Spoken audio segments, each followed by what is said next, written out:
Alright, welcome back everyone. 皆さん、おかえりなさい。今日は307日目です。It is day 307. We are taking a leap day from the majority of our reviews. It's day 300 for Hansa Hero, so we gotta get going here. These things are too late. I was thinking about flipping the schedule, but that would mean lining up Hansa Heroes 300 tentative take overlapping with this and a little stuff. So I'm gonna do whatever this unit is and move along for today. Shouldn't be too bad. Let's see what trouble. 解説帳解説書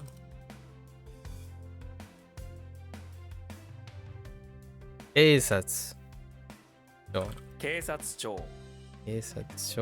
is something like that.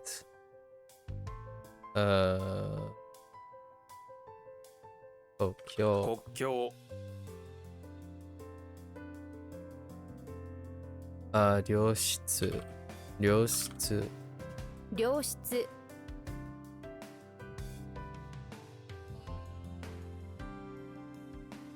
Our new one.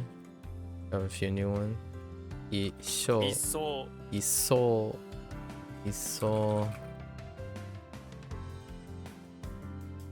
審査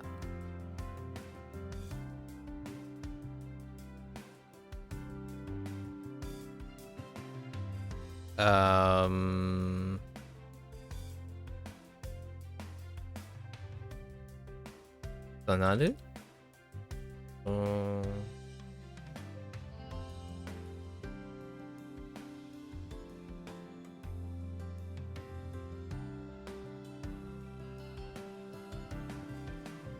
This is to carry? No, wait. Yeah, to carry.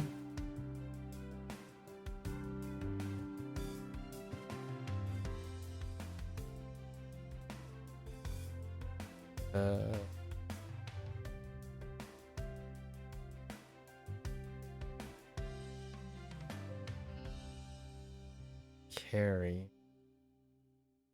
Oh, no. I think. No, that's not the same character, actually. Dang. Oh, no, wait. This is probably... That's... Noru. To place on something. Like to place on record or something like that. What? Oh, I'm missing B, right? To be placed on record? To be placed on something? To be placed. Oh, I missed B.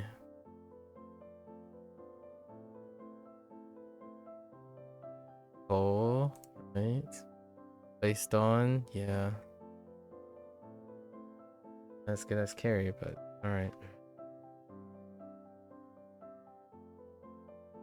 進展 and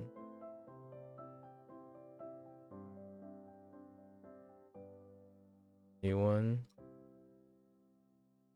狭い 本質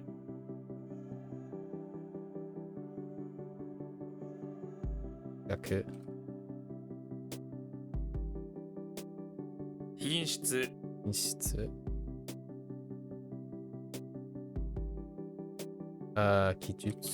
記述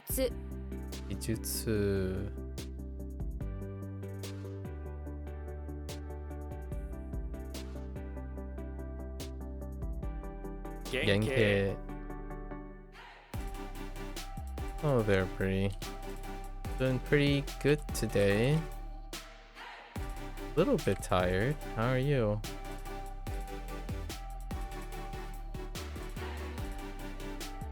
Oops. 即販売販売型型武器武器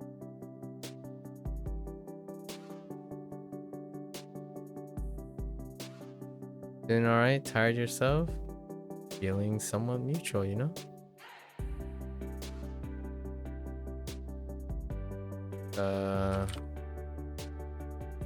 Choco. I watched season 3 of Diplomat. It's pretty intense.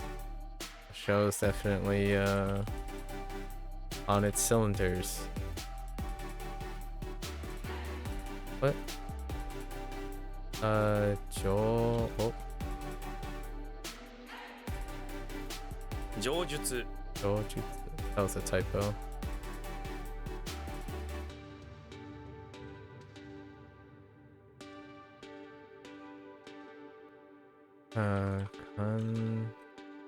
感触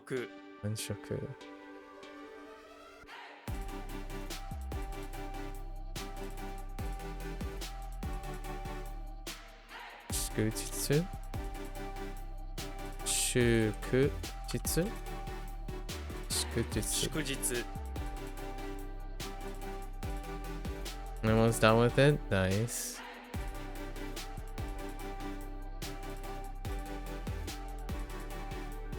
They have a way of ending seasons with a banger.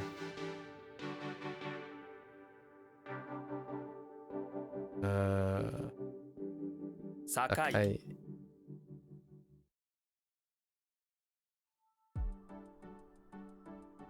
腰 Koichi. 株 教会 Yokai.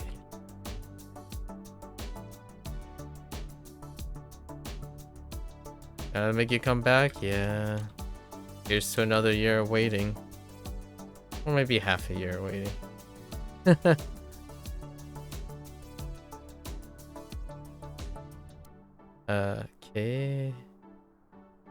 警視庁警視庁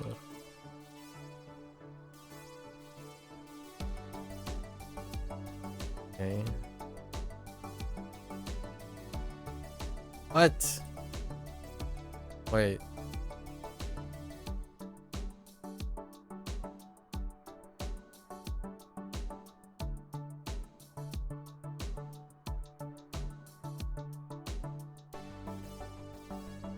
Oh.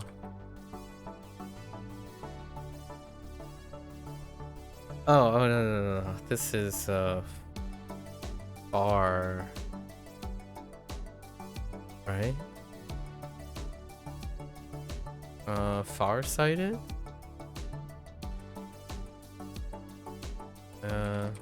NC NC.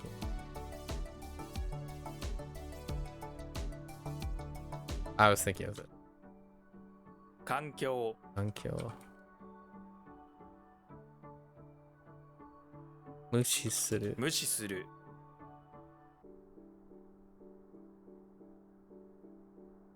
提供提供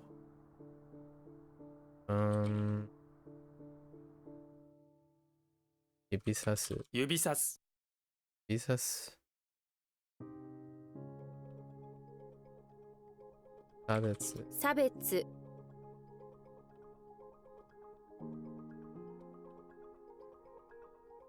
干干潮潮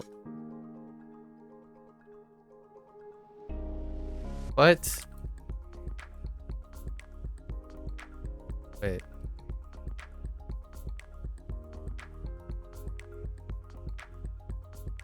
That should be acceptable. Oh wait. Yeah. That should actually be acceptable. Oh, hold on. Let me think about this closely first. How much do you personally recommend WaniKani? personally. I can't give blanket recommendations. You gotta tell me who I'm recommending it to. We need some criterias.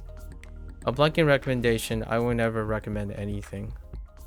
A blanket recommendation. That's why I don't do recommendations. So the answer is I wouldn't recommend it. I don't recommend anyone make decisions without understanding themselves yet. Typically, recommendations should come from a friend, family, or someone close by. It's not a building. Oh, they're probably looking for office or something like that. Yeah, I wouldn't personally recommend anything.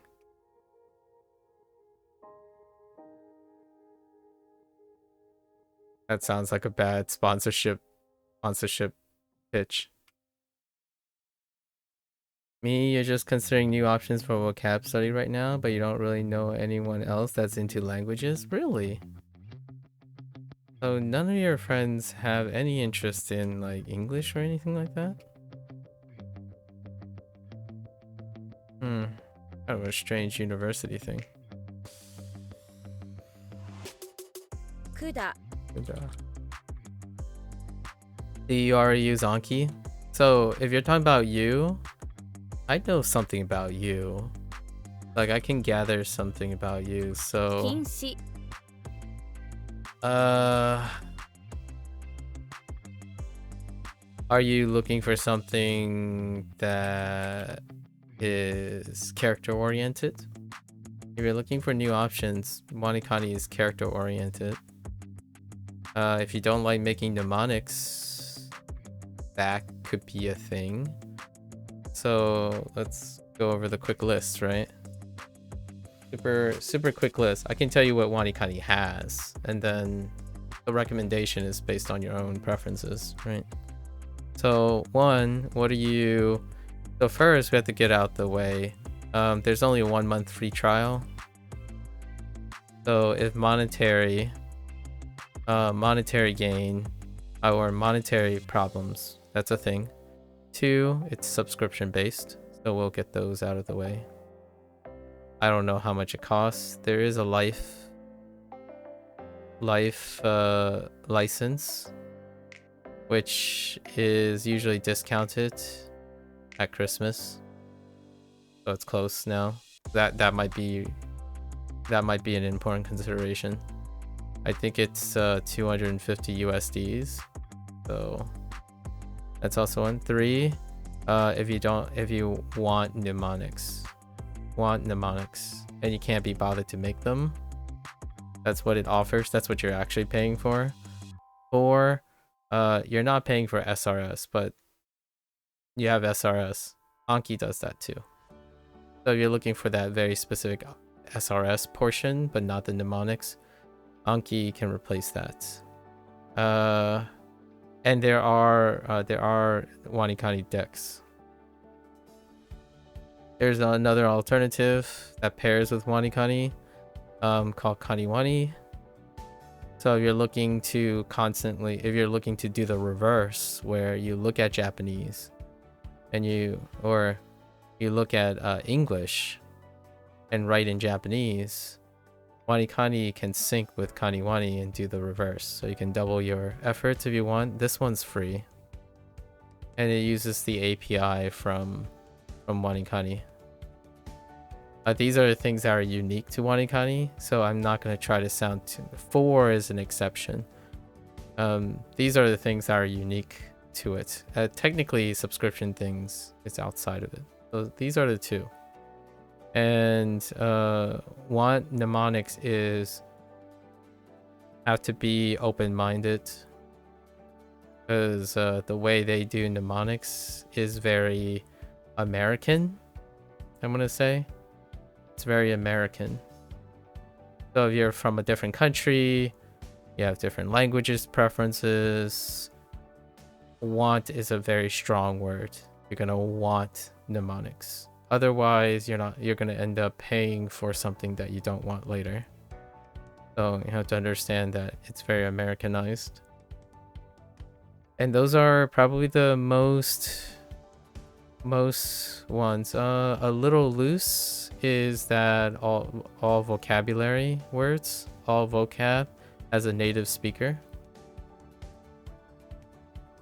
And they have two, a male and a female. And they are nearly 99% consistent. Occasionally there's a substitute female, right? So if you want to hear the pronunciation of this, whatever is highlighted in purple, it's a consistent native speaker or someone who knows how to pronounce the thing, if that matters, which is one of the bigger pluses, because it's very difficult to find an in-house person who consistently reads things. And that's it for WaniKani, actually. Other than that, some loose considerations. It's character focused. So very specifically, if your entertainment is to recognize characters, it goes as follows. It helps you translate first. So translate is first. If I had to do if someone vibes through this, if you're vibing through their system, you're going to end up translating first. Most likely. And then you will hear it. You will probably end up hearing the sound. But actually, I lied. You would actually see the sound first. So in like a kana form, right, in hirakana or something like that, and then you can possibly hear it. You can possibly hear it. And that's it. They offer context sentences and stuff, but the main entry and the way you're iterating and outputting will specifically only emphasize these things. The rest you have to do extra, which is pretty much every other options. Every other options, your mileage varies based on how much you integrate. For myself, I construct mnemonics. You know, my main use is that I take whatever mnemonics they have and I construct a new system. And this could be the bonus, the super bonus, which is if you don't like making mnemonics and you don't have any idea what a mnemonics is, this can possibly either frustrate you and give you a learning curve, and then inspire you to create your own system later down the road, which then can be brought to Anki. So you don't necessarily need WaniKani except for the inspiration that you're buying. So if you're buying in, you have a month to go ham. Usually people who are looking for options go pretty ham in 1 month. You'll get the idea. And then the subscription, there is a chance you might subscribe for, I'm going to say at most 1 to 3 months for the power user. And I suspect that you're actually above average, the power user, largely because you're young, you're at university, and you're looking for options. So at most, you'll probably think of 1 month or 2 months in addition to this. The maturation period is probably 3 months, which then you will either decide you want the mnemonic or you're going to make your own. In which case, you can take whatever WaniKani inspired, go to Anki, grab the deck, you're good to go. So it might last you for maybe a semester. And that would be the most fastest. Are the mnemonics more so a focus aspect or a side feature? It is the main aspect. It is what you are paying for, in my opinion. So you're asking me personally, if you do not want the mnemonic, if you don't care for mnemonics, and you're not going to commit to them, then there's nothing to learn. You learn nothing. Like what I mean is, from my perspective, Japanese, you can learn anywhere. You can open up a dictionary, you can read these, you can go to a sentence generator, and get this. But the thing you're specifically paying for, in my opinion, is the mnemonics. It's the thing that doesn't come from anything else. It's the thing that comes from thin air. So if you use it for a month and you realize that the mnemonics are like, all right, I'm too shaky, I'm not ready to commit to this, the 1 month should be, in my opinion, sufficient. For a power user, you like someone who consistently meet all their reviews and then have all the things capped, 1 month period will give you an idea of what their mnemonics are. I committed to a lifetime subscription. I actually I bought the Christmas thing, so this amount. It was the same for Hanzahiro. They both do the same thing, and then that's where you don't really care for pre-chosen nurse, so would you say it wouldn't be a very compatible option? You also believe the order you learn in is pre-chosen, is that correct? Me? I don't believe the order is pre-chosen. I'm telling you what WaniKani does. This is what you will gain likely. This is the order you will likely focus on because of the order they provide. So no, I don't ever believe things are pre-chosen in order. I actually do the opposite. Oh, you meant the order WaniKani presents what you learn in, as in like the Japanese? The Japanese is ordered.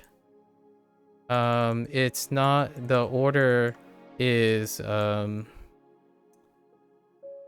cool. It's kind of like 80%, 10%,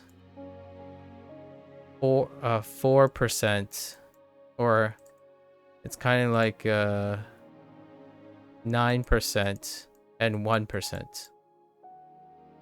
So let me explain this. So if you start, it's like N4, N5, N4, N3, N2. No, it's not frequency based. It's curriculum based, but have a weighted distribution. So you will be, and then this is less than 1% and 1. So eventually you exhaust N5 first, then N4, then N5 shifts over to N4, but then all the weight. So you're spreading across, basically, but you're spreading across on a weighted scale like this. So once N5 is complete, you've already had a bunch of N4, and then so on. So it's a weighted scale. So you'll still learn across. You're gonna pick up N1s and N2s occasionally, and the frequency will go up. So it's kind of more trying to get a normal distribution, I suppose, in the long run. So it's not you have to complete N5 to see any N4s and N3s. That's what their distribution is. And then if you don't care for mnemonics, I think that this is a pitch. You can if you're interested, if you don't want the mnemonics, Anki deck, WaniKani, that's your option. You go to Anki, look for WaniKani's deck. There are many community members that already made this.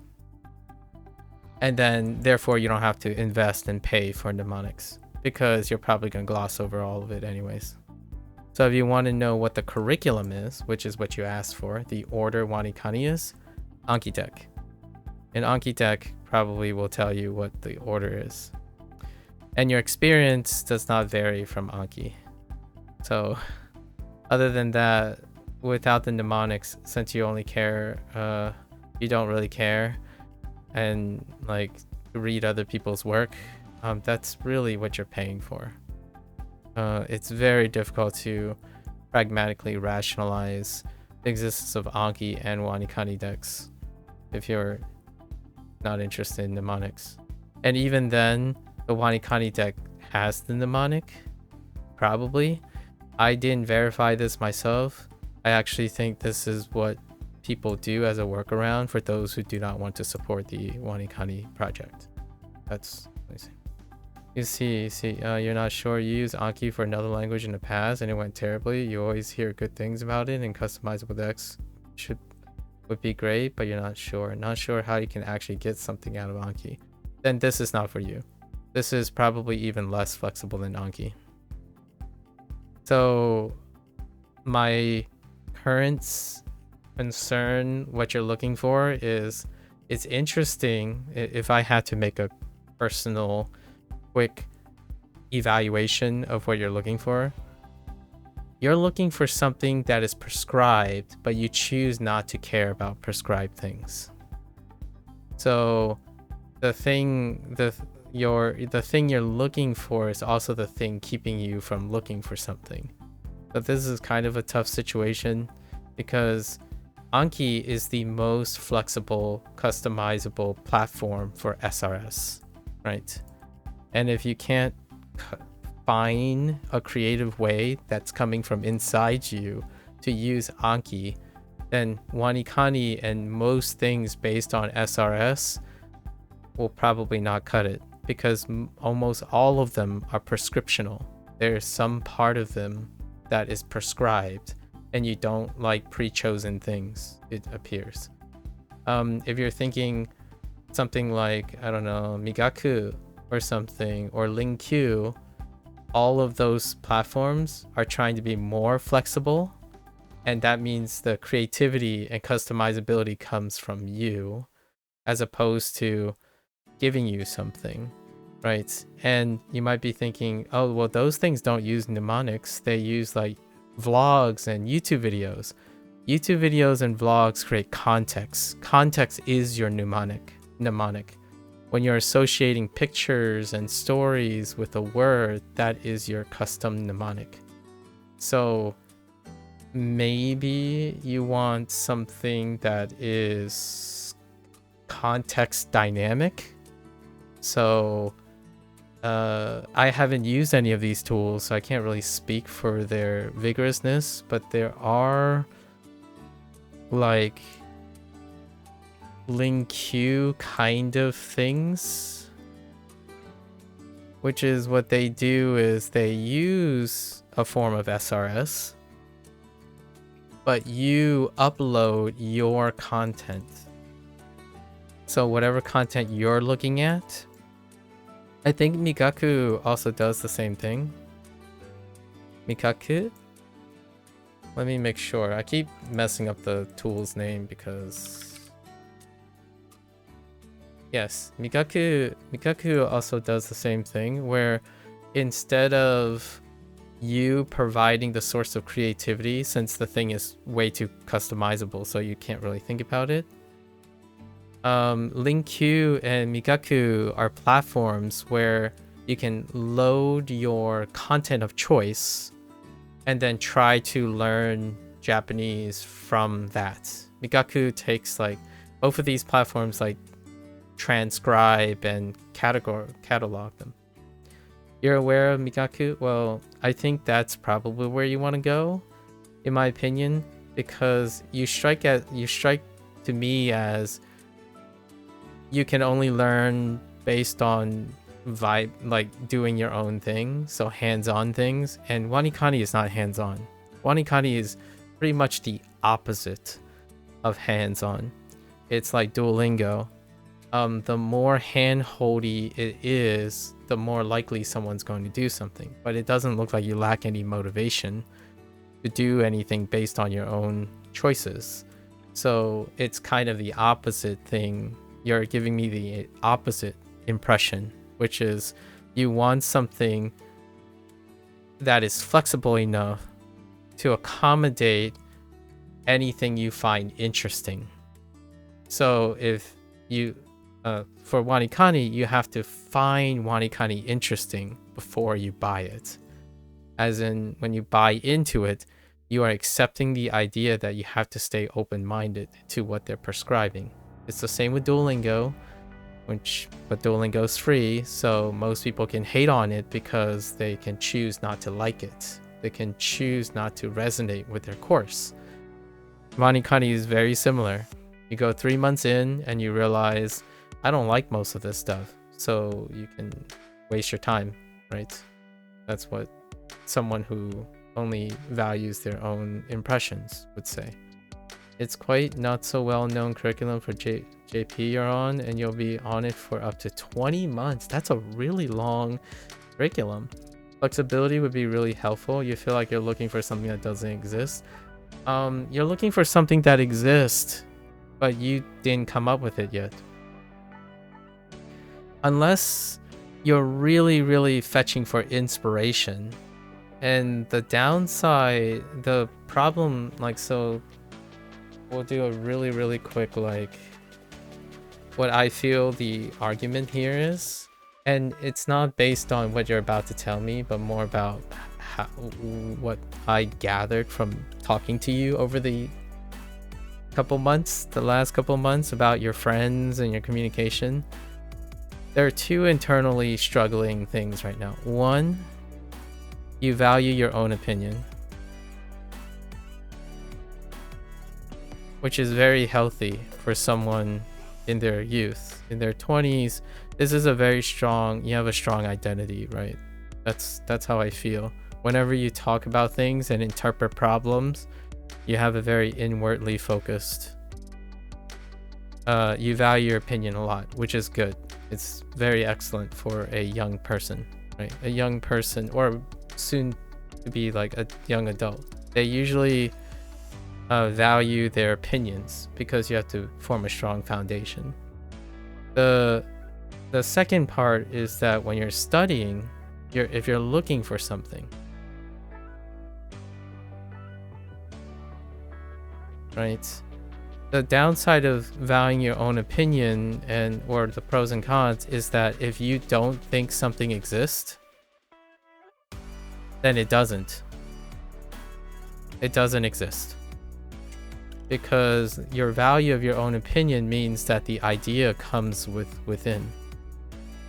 It can only come from you that you'll find interesting or enthusiastic. So if you don't feel like it exists, it can't exist. The other option generally is once someone establishes their opinions and their stuff, they kind of understand what they know and don't know. So when you start to understand what you do and don't know, that's usually later adulthood. So what usually happens is it goes to 2, where you're looking for something. And when you look for something, you're looking for inspiration. And this is where it can be really tough, because this is where growth happens. And that means trying things with an open mind, which is opposite of this. And then hoping that you can bring it in, bring new ideas, right? New idea into your current identity. However, if you say things like, how do you know if you're willing to be an open mind? That's usually 3. And that's when you say, I don't care for other people's work.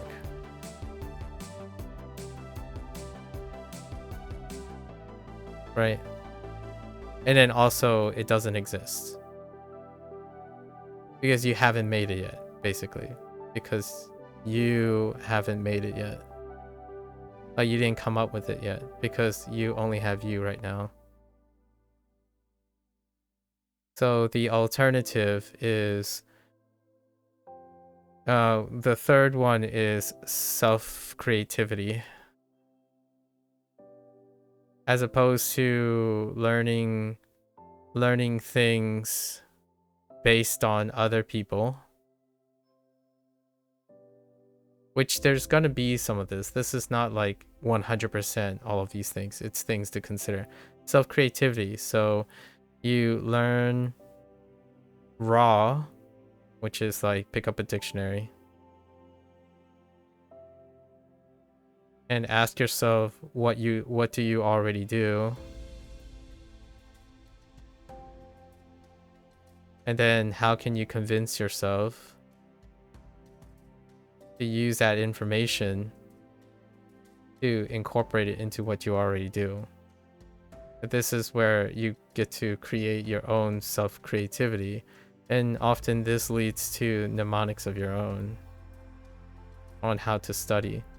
So since you're already taking a course in Japanese, right? The 20-month course in Japanese, you're already doing that. So this forms, this course forms the basis of challenging yourself to use the knowledge. And oftentimes, why is this useful? It causes you to start doing things, and then doing things will allow you to figure out if you're willing to look for something, like what to look for, why you're looking for it. Because when you're doing something, you'll realize there are things like, oh, I really need a tool to do this part. So then you know what to look for. And what you look for is coming from within you. So finding something that you can do without foreknowledge is fairly good. So you're gonna end up, in both cases, you're gonna have to take a chance, right? And if I do recommendations for such a person in this situation, in this kind of loop, the idea is find something free, use it for the free period, dump it, like after that free period. What did you learn? What did you learn about yourself?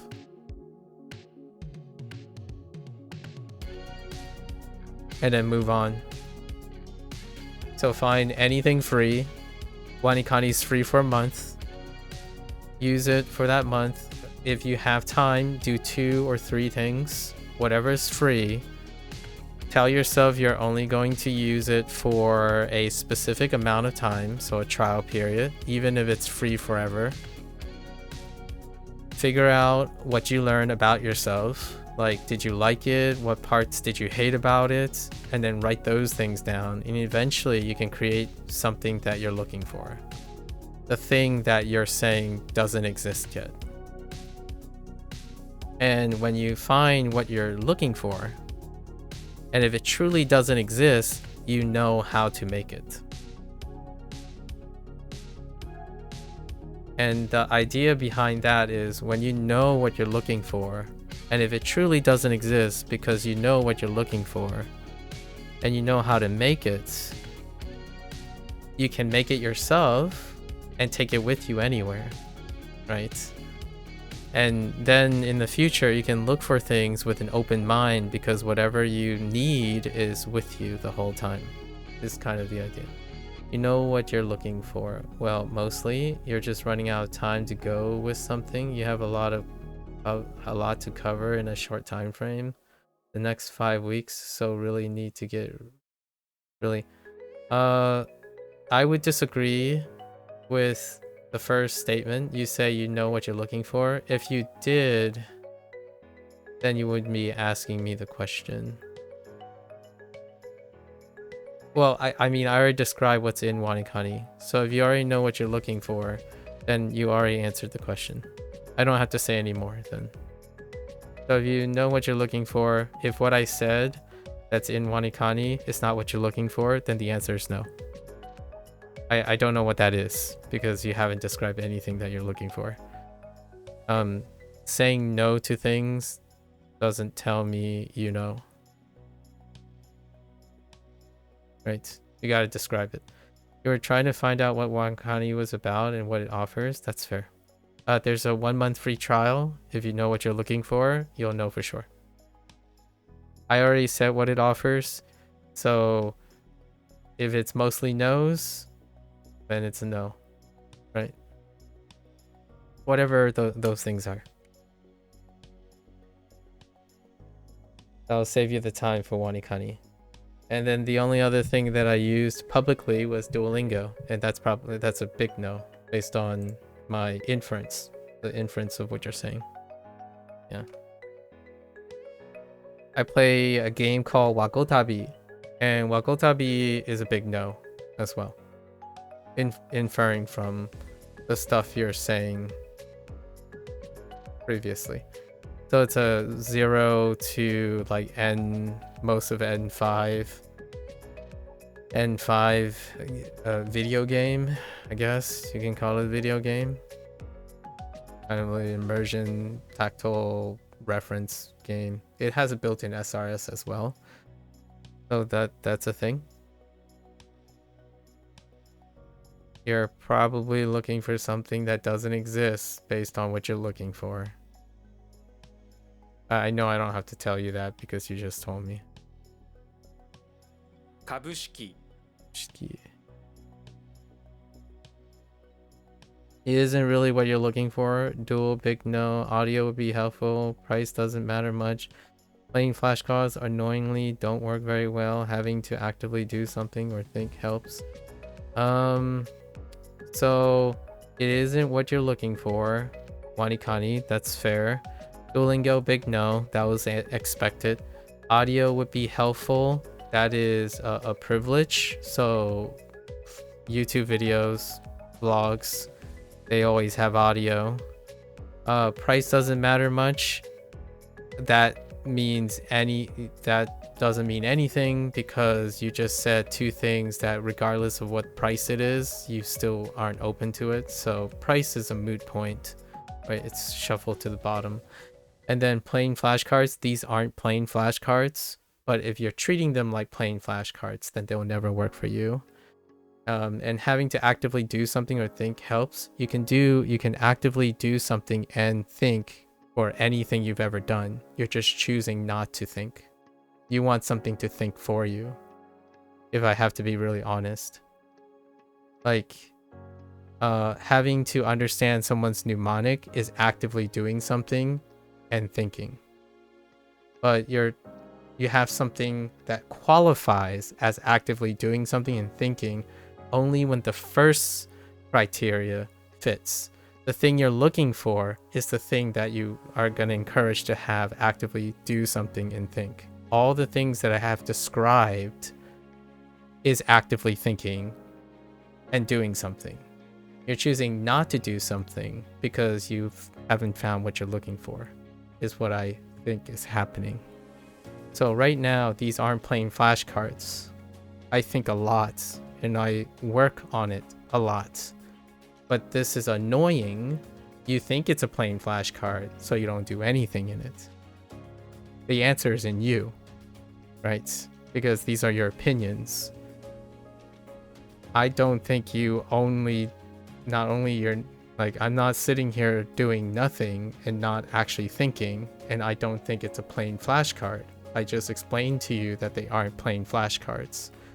But since those things are not important, then they are plain flashcards because they can't offer you anything that you're looking for. Duolingo is exactly the same. I think a lot and do a lot with Duolingo, but if Duolingo is a big no, then it will always be a no. And in both cases, there is audio, but you're saying a very specific type of audio that would be helpful, and I don't know what that is. Probably a vlog series, or maybe a YouTube series, or your favorite personality, or someone who has like a very clear, succinct speaking voice. Have I used Anki? No, I have not used Anki. Or do you prefer other resources? Anki offers an SRS, and I use my own form of SRS most of the time. I participate in using other SRS systems, and if they're good enough, then I build on top of them. The rest of Anki are things that other people made. So I prefer the opposite, basically, of what Mika is doing. I prefer to have someone try to convince me that their approach, their order, and their content is useful because I want to think outside myself. So I'm looking for inspiration as opposed to doing my own thing. The things that I do will always be there. So regardless if I'm using Duolingo or WaniKani, I'll still be doing everything that I typically do. So my resource is from me. I will know how to solve problems and mistakes, pros and cons. If there's a con with WaniKani, then I can fix it or I can change it, right? There's really nothing to fix from WaniKani's developer standpoint. For me, if Duolingo has deficiencies or inaccuracies, I do something about it. That's doing something and thinking about the thing I'm interacting with.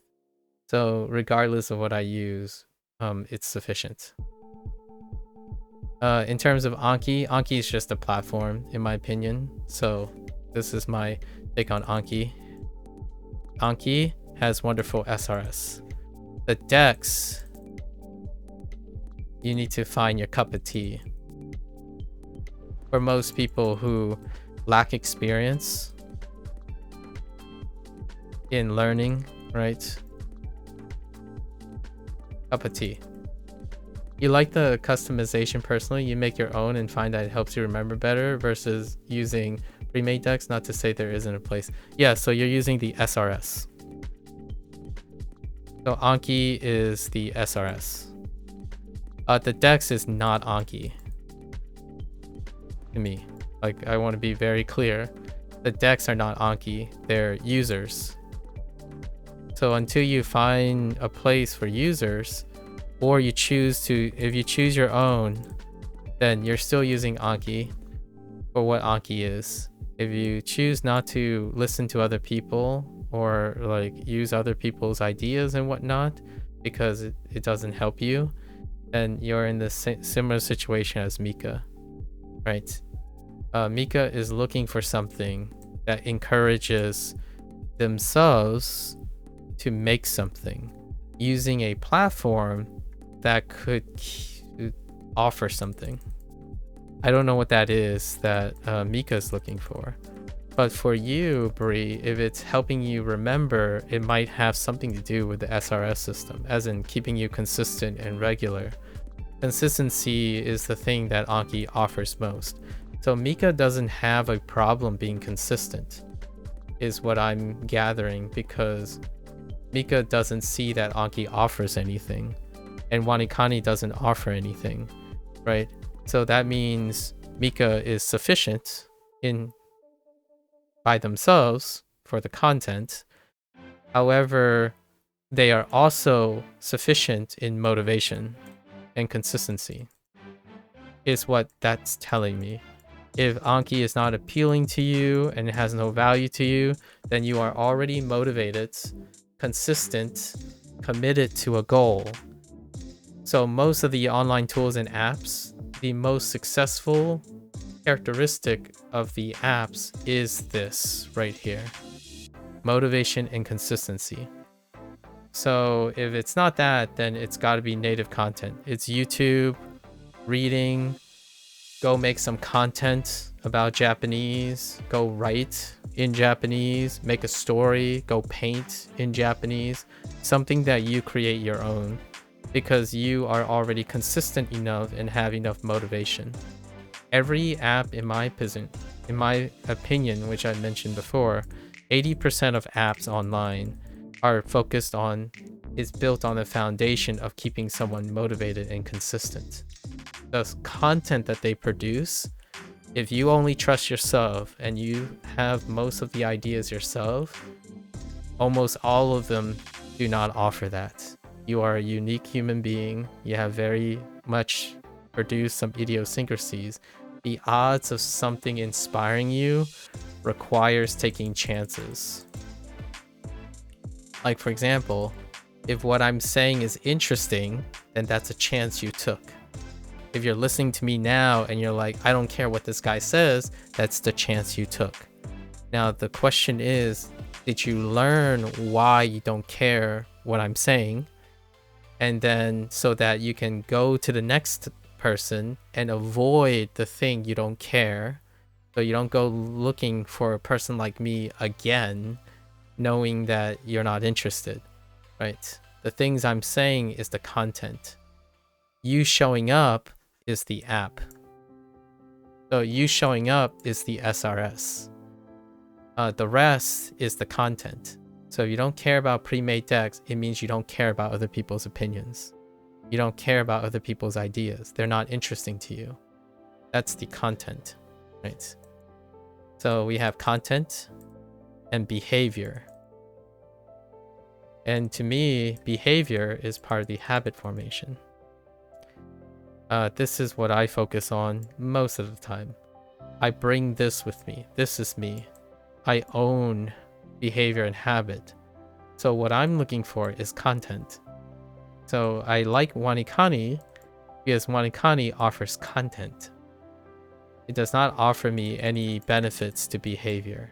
So Anki has no value to me yet, unless I use it to make something. So there is one value that I haven't done yet in Anki, and it's to make my own cards. But I won't be using my own cards for the sake of doing the same content that WaniKani has. I'm going to use the card when I play video games. And then it will be used as a storage, like a data storage. And then I will be able to share that. So I'm creating something for myself using a tool that I don't want to make. I don't want to make the SRS. I don't want to like build SRS back up from the start. However, with every new game in the future that I will play after I'm done with this project, I will be making decks for each of my content creation projects. And so this is me practicing what I preached just now.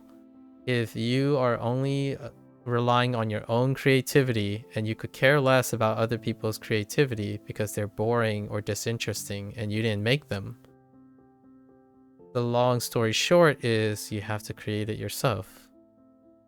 And if you already have the motivation habits, I don't have any like softer words to say. When someone relies on themselves, it's a lonely world, right? It's a lonely world. So build yourself up. Encourage yourself to acquire new skills as opposed to focusing on content. So that's what I do most of the time. I skill build. So I don't focus on Japanese. Japanese is content. I skill build to allow myself to use more things that involves learning Japanese. So yeah, it's a very, very lonely world. So when you skill build, I learn to draw, right? I learn to write. And I don't mean by write as in the language. I learn to creatively write, creatively draw. I learn to listen to music, right? I learn to create content myself. And all of this involves consuming things that happens to be in Japanese or could be in Japanese. So when I'm focusing on skill building, I'm learning Japanese on the side. But if Japanese content is your goal, and you're telling me that is the most important thing that you're aiming for, your behavior is not telling me that, right? That's the internal conflict here. So what you're telling me your goal is, or inferring, is Japanese comprehension, or like meeting some Japanese goals. So this is a content goal. So if you're telling me that is the most important thing, you must have it, then you don't get to choose do anything. you take whatever idea is available and you reach this goal, right? The rest are excuses. Now, if you're not saying it's your goal, like for example, my goal is building new skills for learning. And this is about one's own mindset. So I'm not trying to predict what your goal is. What you're telling me is this. This is the impression I'm getting. So my goal, to contrast, my goal is for learning. So then whatever comes from that learning, maybe learning more Japanese,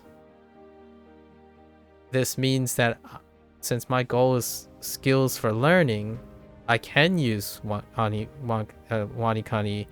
Anki, Mikaku, Linkyu, Duolingo. I can use all these things, and they all happen to teach Japanese. They all happen to give me many different ways to expose myself to Japanese. Because Japanese is not my goal. The goal is to understand the many different ways people are learning to build a skill. And then learning just happens to be, like, acquiring Japanese, some Japanese happens to be the case. So if you're telling me, like, say my goal is Japanese comprehension, then I would use everything that's Japanese regardless of my like preferences. It would be everything. I would go and pick up a textbook, a dictionary,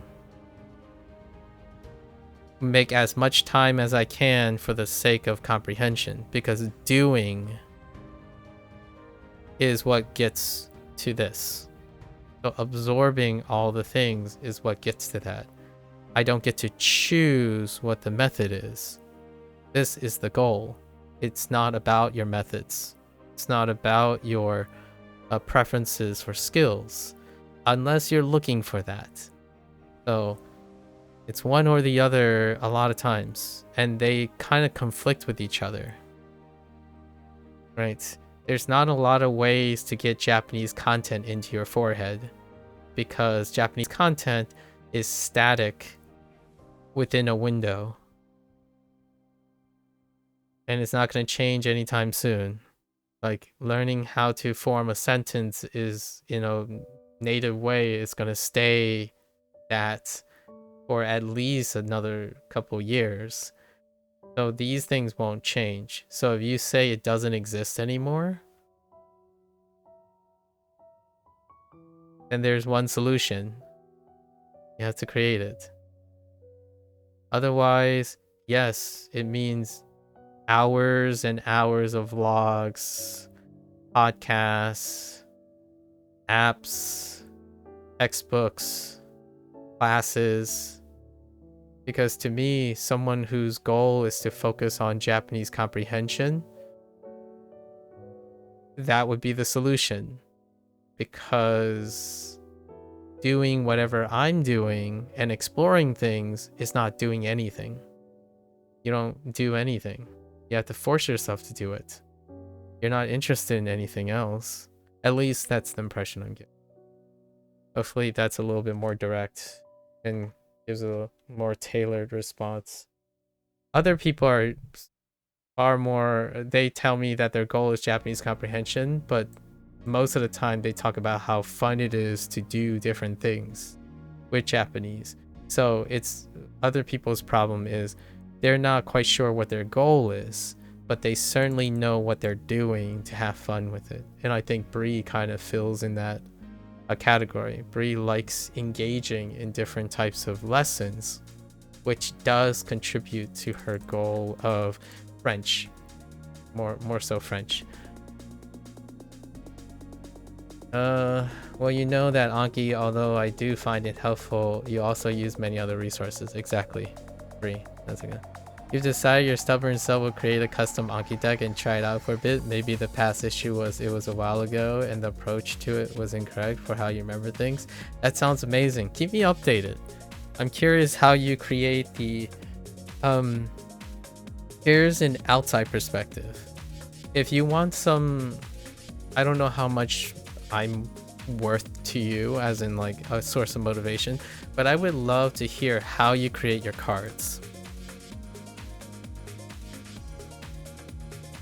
Because that's my personal interest.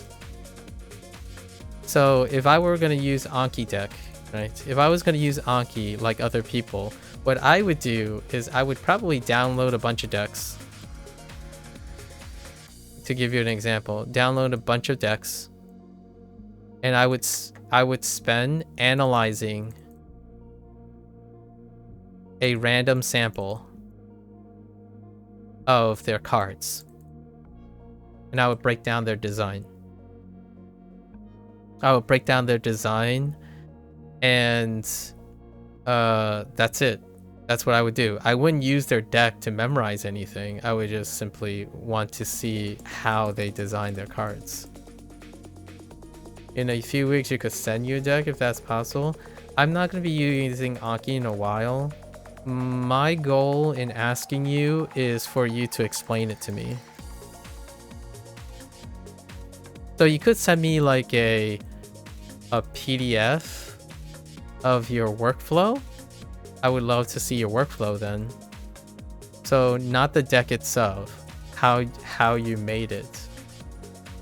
So like each card is going to follow an archetype, because you're saying you don't want to make annoyingly basic flashcards, right? So those cards are going to be interesting. They're probably going to have like pictures or screenshots or something that is not just a plain flashcard, right? And that would be a fun way to compare and contrast. It's not for me per se, it's to encourage you. You'll update you on the choices behind it and what makes it work and doesn't. Exactly. And then I would have something to say. So, because I don't have time, right? Like my interest is not the content. So if someone like an Anki user sends me their whole deck, I would only be looking at one card, or maybe like 5 cards, and I would be analyzing what type of information they included in the card, not what's on the card. Because WaniKani is the same thing, Duolingo, all the other things, the Japanese content itself will stay the same. So it would be really cool, and it would be my pleasure.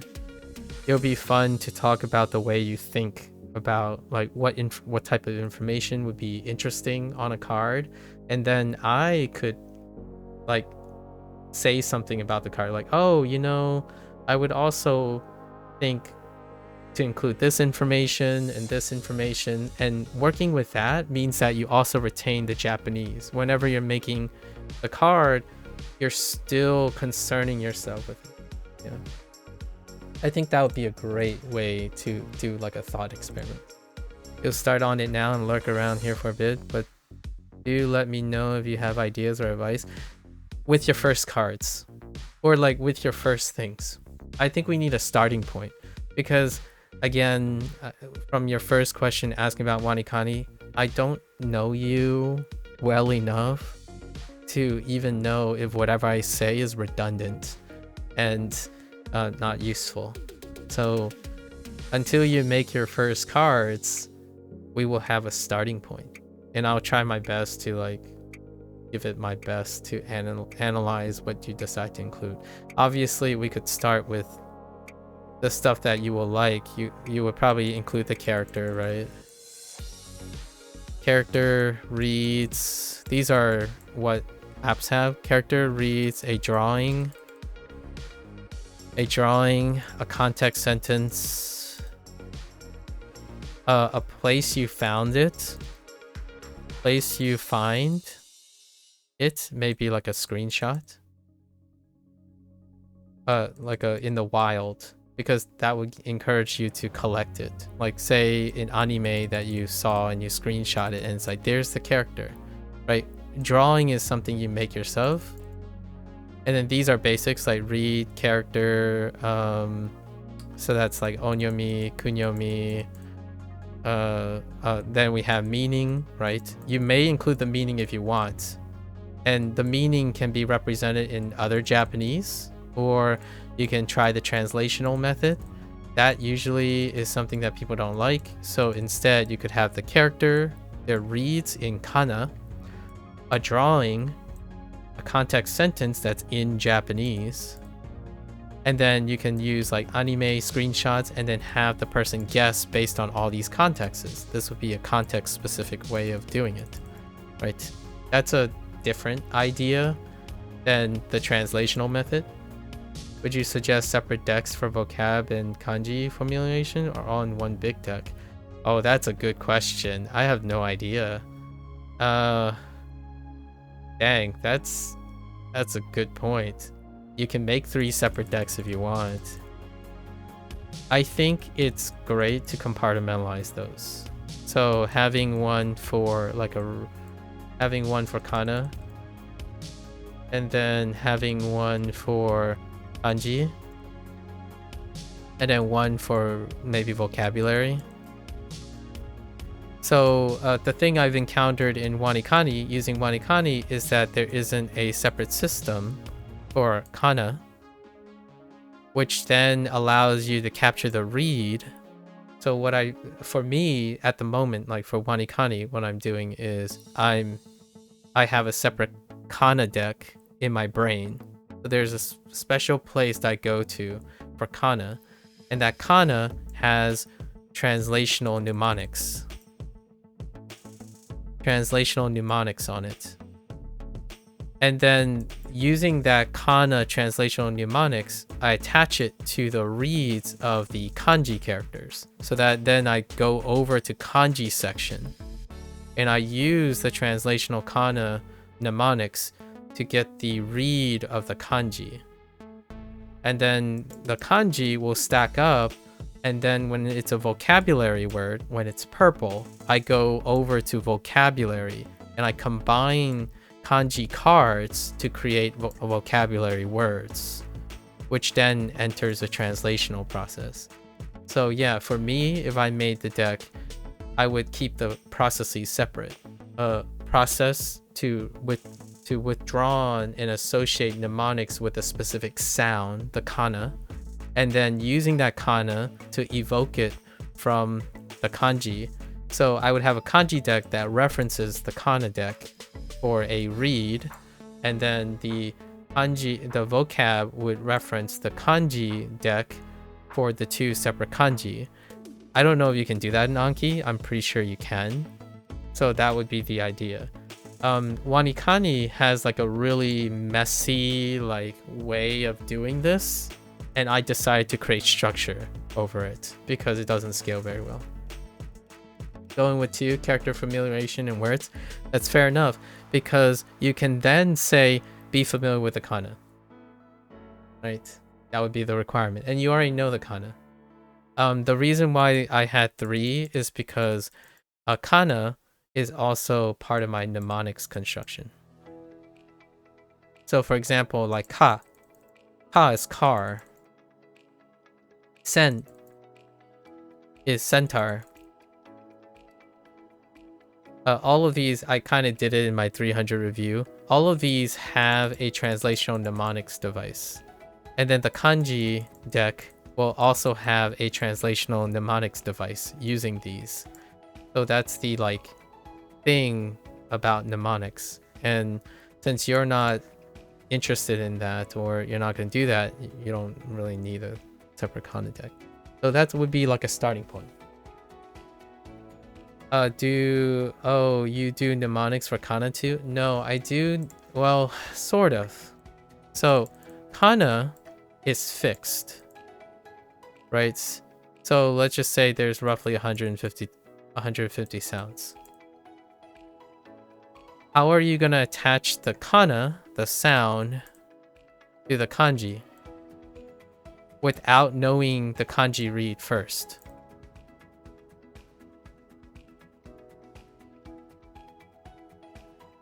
And how are you going to attach it?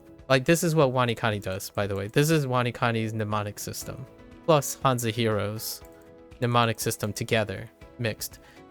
The reason is learning 150 sounds and then reusing it for thousands of kanji is a upfront investment. So it's not using the thing to remember the kana. It's using the 150 sounds and reusing it for kanji. Would you prefer to remember all the characters, like 3,000 characters eventually, or even 4,000 characters, and remember them all as separate things? Or a combination of 150 sounds? In your mnemonic, basically. For me, I prefer to work on 150 and then rearrange them to produce all the reads for all the kanji. So this means that this is not beginner friendly, because you have to practice not just 150 sounds, you also have to practice 150 mnemonics. And this is what Hanzahiro did. Hanzahiro actually has even more, because Chinese need tone, and it has an initial and final. So it's 3 times as much in the beginning. And then you don't learn anything else. Like, there's nothing else after that. Regardless what the read of the character is, you only ever have to remember this for the sounds. WaniKani tries to do this. They have like sounds for like 60, or like mnemonic for like 60 things, and then whenever it comes to kunyomi, it's a unique one. It tends to be a unique one. So they sort of reduced it. So there's like, say you have 3,000 characters. It feels more like remembering 70%, maybe even lower, like 60%, because a large majority of them are onyomi, and onyomi gets reused a lot of specific sounds. So those specific sounds, the mnemonic gets repeated. So then you're familiar with the mnemonic over and over again. Now for the other 40%, or like the actual 60%, they involve kunyomis and like special combinations. So then those things are less redundant.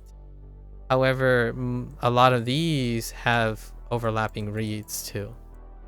So then when you invest in a number of sounds, the number of sounds is usually smaller. It's usually smaller than the actual number of characters. That's something to consider. That's one thing that WaniKani had to consider. How deep does the mnemonic construction go? If the mnemonic structure is super deep, it takes a really long time to start, because you're going to be busy getting used to the mnemonics. If you want to go really high, then all the stuff is unique. So you're relying on the person's intuition. Right. So if you're writing a mnemonic, how well can a person relate to the mnemonic? If you didn't lay out your mnemonic, then only you can use it. So the higher you go, the less and less likely that I would find it useful. Much like you don't find anything else useful, because you're prescribing things.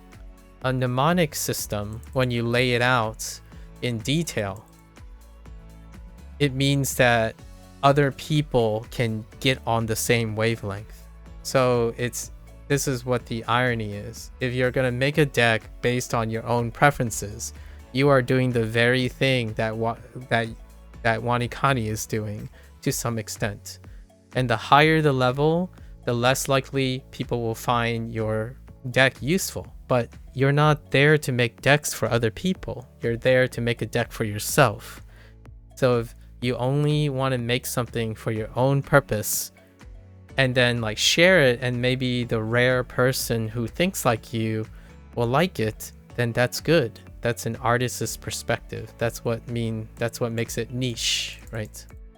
And WaniKani tries to make it more casual.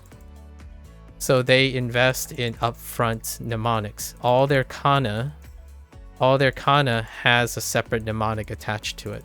So even if you don't understand how a centaur has anything to do with a car, do you think it would be worth it to explain mnemonics on the back of cars, or just to list them as one-word pointers of sorts? I have no idea if you'll ever share with people. If you aren't gonna decide to share with people, like outside of myself or something, I don't think you ever have to explain mnemonics to yourself, like to anyone. Like if this is for your personal use, you never have to explain anything that you're thinking. You can always choose to do it. The only time you'll ever need to share a mnemonic and explain something is when you're talking to someone else. So I personally thought this was WaniKani's weakness. Basically, when I read their stuff, outside of seeing how frequently something lays out, I can never know why they chose centaur for sen. Like, I don't know why sen is centaur. Like, why you picked it, why that's the case, based on the patterns of WaniKani. I ended up using that pattern instead, but I will never be able to understand why they used, like, why didn't they use sense? Like a scent. A scent is an object, it's money, and it's not fictional. But this is more specific, so maybe they chose it because you can't confuse it with something. And a scent could be confused with like century or something, right? So you have cent and century, which can create confusion for someone who thinks cent should be century. That type of thing can occur. And based on WaniKani's design, it's less explicit. Hanzi Hero, for instance, is really detailed. Like, so when you learn the underlying system, even if it's nonsensical, you will always know what it is. Like, they covered all of the sounds right from the start. Like, you blow through all the sounds most of the time, quite the majority of the sounds, and you never have to learn them again. And that's why it's a difference. But if it's for personal use, you never have to explain your mnemonics. When I explain like stories and my connections, I have to explain them because I'm talking to someone else. So, and you choose. I'm not trying to affect what you're gonna do. I'll talk about it if I see it in the future. Yours are set up slightly different based on if it's a verb or a word, but you have all different kinds of card types. Sure. Fill the blank where you type in the answer, having a clause deletion, close deletion in a sentence, and having a picture to prompt you. Okay, audio that plays and have to type what it says. For verbs, you have conjugation specific cards as well. You think you have around 16 card types between verbs and vocabulary, and probably sound nuts, but you're so used to it now you can make sets pretty fast. That's the way. That's the personal use case. Yeah. And when you said it probably sounds nuts, it doesn't sound nuts to the person doing it. Like, if I explain to you what's going on in my head when I'm looking at this character, it would sound kind of nuts. And then that's where you figure out how do you create a system that leads you to that thinking model. So whenever I'm thinking about like people's problems, right? When I was doing the 1, 2, 3 breakdown, you could still follow it, right? I'm trying to make it followable. But this is the tip of the iceberg. I don't think of problems as sets of 1, 2, and 3. The idea is I'm trying to organize it so that it's approachable to someone that isn't me. Most of your mnemonics and your like decision-making stuff is highly complex, or you like to think it's complex. The question is, can you express it to someone?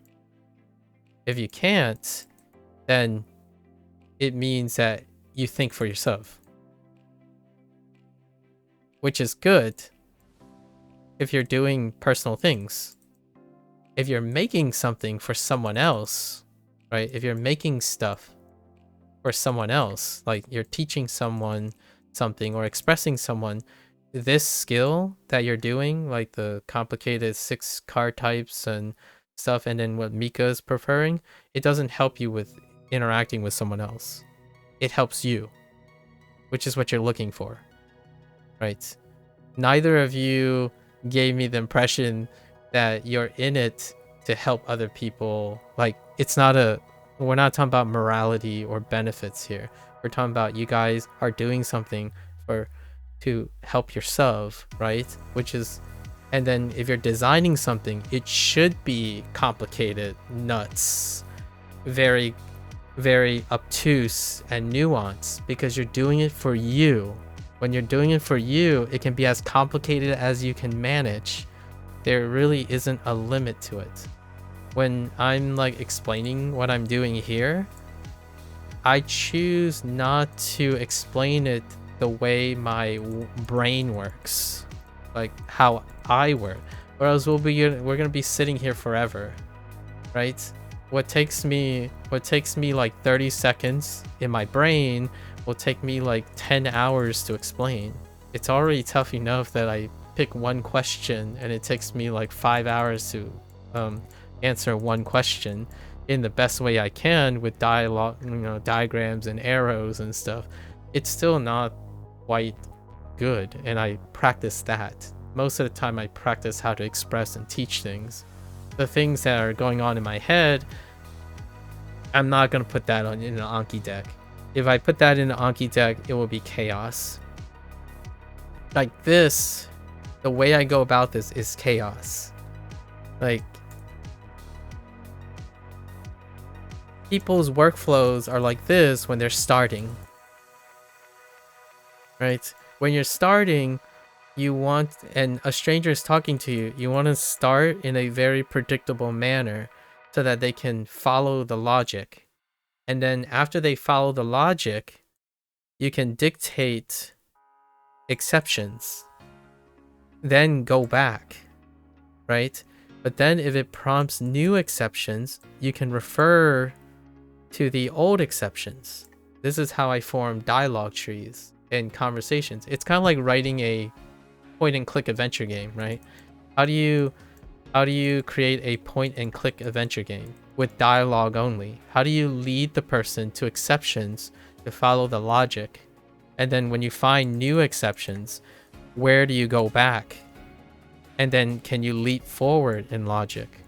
So all of that, and it's starting to look very complicated now. And I don't even do this. I have different entry points too. When you're trying to recall memory, you need to also have different entry points. So now you have like 5 different entry points. So I'm not even talking about input, like only output now. I'm talking about input and output at the same time. And that gets really complicated. So usually I choose one and explain one flow of logic. Then when someone brings up an exception, I only include that exception in how it affects the logic. And that's it. If I explain all of the items, all the positives and all the negatives at the same time, with them only focusing on one thing, that is absurd. So that's why these are simple, quote unquote, simple flashcards in the end of the day. Because you can have the best, most comprehensible flashcard slammed right in front of someone's face, and 99% of them will say, pass, I'm leaving, this is too much, right? But that 1%, they will know you, they will understand you, and they're in it to understand who made the deck, not learning something with their own purpose in mind. Because if they are learning something with their own purpose in mind, they're going to ignore, the more you put into a deck, they're likely going to ignore a large portion of it because it's not worth their time. They're not interested in that. So if you put in a screenshot The idea is people who like screenshots will like screenshots, but they might not like drawings. But if you're including drawings and screenshots, you'll encourage people who like screenshots and drawing, or one or the other, right? And in a lower percentage, neither of them. So you get all of them. So for me, whenever I do things, I would probably write a deck, literally write a deck that asks questions first. Like, this is where that's what Duolingo does, sort of. Duolingo does it very briefly. They talk about time and workload. So what I would do then is I would create a deck that asks fundamental questions, and those fundamental questions will filter the deck's content. That is like signing up for an account on WaniKani and they ask you like 10 questions so that they will remove the things you don't want to see and waste time on because you don't want them. And then through the deck, it would suggest it every once in a while. Like, so the questions will be graded. It will be graded on openness and closedness. The closed issues, they're gonna filter for that content. So my deck will show that content. Mixed means that it will suggest that content every like 10 cards maybe. And then the ones that are absolutely closed off, omit it. Omit that deck content whatsoever. So instead, I would probably create a multiple layer of decks where the decks have specific archetypes of learners. So archetyping is something that can help you reduce workload because you don't have like an AI workflow that creates all the permutations. So I would do an archetype, right? Quote unquote, people who enjoy visual learning. I'm not saying they are visual learning styles. Learning styles is fake. It's a myth. It's been debunked for so long. So no learning style, just preferences. Visual preference, a deck for that because there's an archetype for that, you know. And then there's musical. I'm putting a sound under musical preference. That includes sounds and spoken voice. I would record myself saying those to the best of my ability, mirroring a person who is saying them, because I need myself, because the source of recording would be myself to be the consistent. Or I could use a database, it's fine, right? If I did it myself, then I would also be learning the Japanese and making sure my pitch accent is in line. Remember, you're investing in me when you're loading my deck, not someone else. So the content itself would also reflect my experience as a person. So whenever someone says, oh, hey, you know, this card's pitch accent is off, it's like, oh, thank you for correcting me, because then I can correct myself. So my work represents my product, right? And then there's one more like maybe meaning preference. This is the story version of stuff. And then there's non-specific. That means all three material is going to be in the deck. So not only does a person want to use up time, they want to use up even more time. They're like me, the encoding type. So there would be like quote unquote a MAKU type, which is everything. And the question that it would be answering is, are you open-minded to how I think? If they say absolutely yes on a Likert scale from 0 to 10 and they write 10, then they immediately go to the master deck. It will be called the master deck, and it will have all the information I possibly think of in the deck. And that's how I would create a platform. And I would use Anki for that. And then I would create a website, and that website would have a sign-up sheet for an account in order to find their preferences. Their preferences would then be saved, and then the appropriate deck will be selected and presented to them on the website. And that would be like the scaffold of a miniature business model. but I'm not in it for business. So I have yet to, and hear me out, I like WaniKani, I like Duolingo, I like most of the things that I look at because there's value to them. I've learned a lot of things that I could use, juggle all the complaints, tell me what a product that if I were to make it, I would consider all those things because they are other people's opinions. They're not my opinion. My opinion is how to solve those problems all in one place. So it's not what I like, it's what other people like if you're ever going to talk to someone. But if you're using the things you feel are great, it's personal use. So you do a take it or leave it situation. So what does that look like? That looks like Duolingo. It looks like WaniKani. It looks like LingQ, Babbel, Rosetta Stone, Pimsleur. You guys produce products like that because they believe in a vision that is of their own, run by a specific data set, and if it doesn't work, go find something else. And for me, I love to use the idea of farming people's preferences first and seeing if I'm able to create a product that suits them. But you know what that's bad for? It's bad for business because it requires a lot of resources. So in order for me to compromise, I use archetypes. So now I'm halfway. I'm doing the Duolingo thing, the WaniKani thing, but I'm at least including more than one archetype, more than one like deck, basically, more than one deck. Each deck is an archetype. So when you download someone's deck, it's an archetypal learning. It's whoever's personal project is. And if you get to understand that person and you're like best buds with them, that deck might be for you. Am I going to create a deck that represents me? Absolutely not. Because I know for a fact that it's already tough that I'm like 1% of a population. I'm also 1% of that 1% because of education. And after 7 years of streaming, I know that I'm still 1% of Twitch.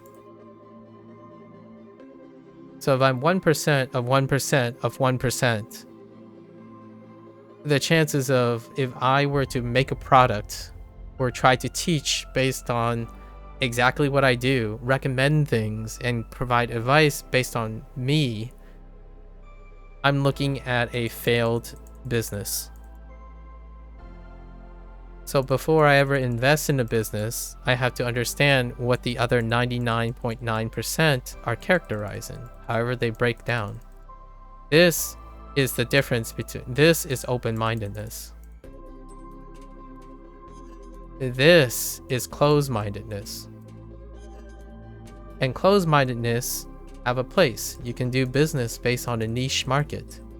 You have to get a little bit more and more casual until your business is sustainable. And business, I'm not simply talking about money. I'm talking about networking, for example. Networking, reputation. The more open you become, the more other people's problems you have to consider, or other people's demand and expectation. The harder it gets, the more you have to do, the more you have to think. Because you're not only thinking about yourself anymore, you're thinking about other people, including yourself. It's the easiest to think about yourself. And that, to me, is neither good or bad. It can be bad for business. It can be good for business. There's a risk reward for being open and close, right? That's like a really, really fast one on that one. If and when you start French, you can feel free to message you if you're interested in your project. Just make sure you have some time. Fair enough, Green. Fair enough. Yeah, other than a brief overview, it'd probably take you at least an hour, maybe more, to explain your entire Anki process. That's probably how it goes. I've been getting faster and faster with the way I explain my process because I'm being selective, right? In order to get faster to explain something, you have to become more reductive a lot of times. And the question is, how reductive do you want to get? Like, how reductive? Well, if it's reductive enough for someone to say all this work that WaniKani people put into is just a simple flashcard, right? That's a reflection of how reductive you become. It's supposed to look easy. So if someone asked me, how do you get a PhD? And I told them an open mind, critical thinking skills, and communication skills. And self-motivation to do something without right answers. To do something where no one can help you answer the question, that can only support you. That is reductive. If you want the real answer, spend 15 years of your life dedicated to a discipline. And make sure that every single one of those days you spend learning and grinding ups and downs. Oh, and don't forget to feed yourself and sleep. That is the real answer. But we're not like going to live each other's lives. So you have to try your best to be reductive, but as comprehensive as possible. And that's what these tools represent, right? Most of people's products represent a facsimile of their life, their experiences.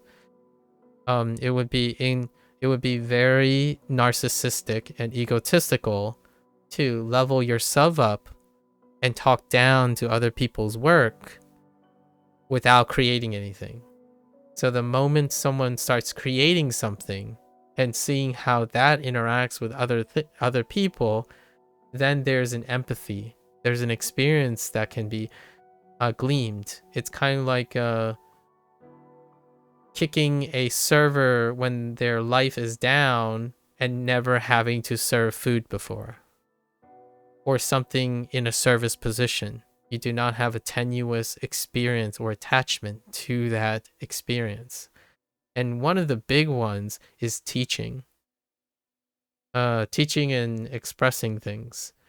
To me, I don't think there is a time where I'm genuinely impressed by someone's ability to communicate. And that's not a bad or a good thing. It tells me that there's other things that are more important and pertinent to their life at the moment than working on their communication skills. Due to the advent of AI and learning and machine learning and conveniences, to me, if I had to plug something, human skills are probably going to be goated in the future. So if I had to make a prediction in the future, most of the stuff we're talking now, being able to express it and use it would become a vastly superior marketing tool, because that's what's going to separate you from the others. Using disclaimers and stuff about like excuses of not trying to explain yourself, as opposed to letting the product speak for itself and stuff. The product doesn't speak for itself anymore. We have to be honest with ourselves here. Your products barely ever explain the real picture. Like, when someone comes on, this is going to happen in the future more often. When someone comes on and say, hello, so what is this stream about? And I don't know. And my first thought is, I don't know. Have you looked at the over 5,000 hours of content to give you even a semblance of a impression of what the stream is about?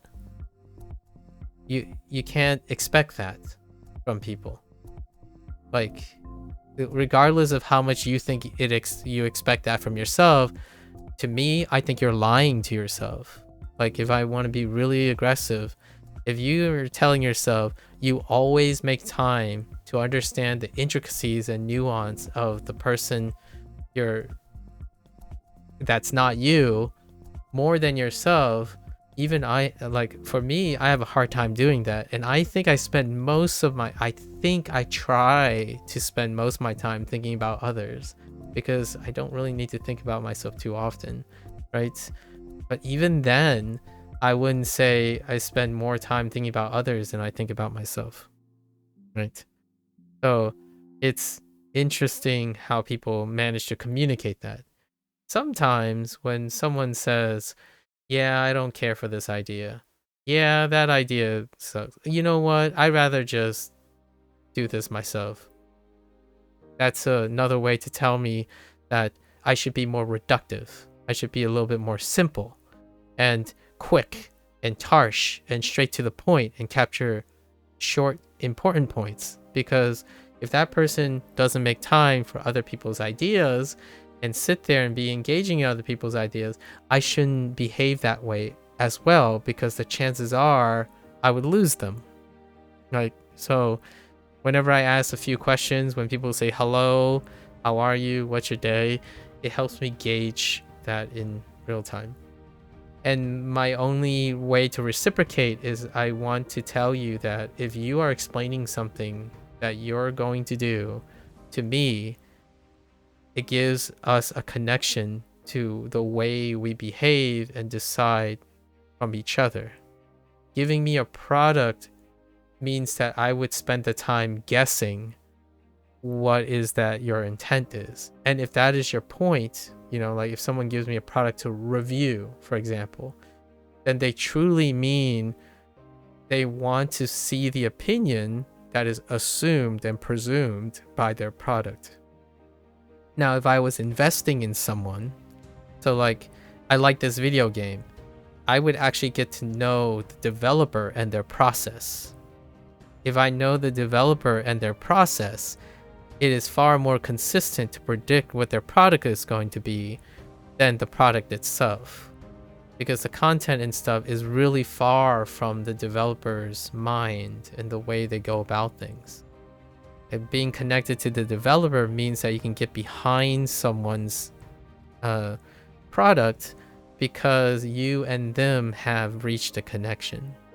So I think that's gone these days. It's no longer that. Usually people buy someone's products and then criticize the person's intent and their understanding of the person through the product.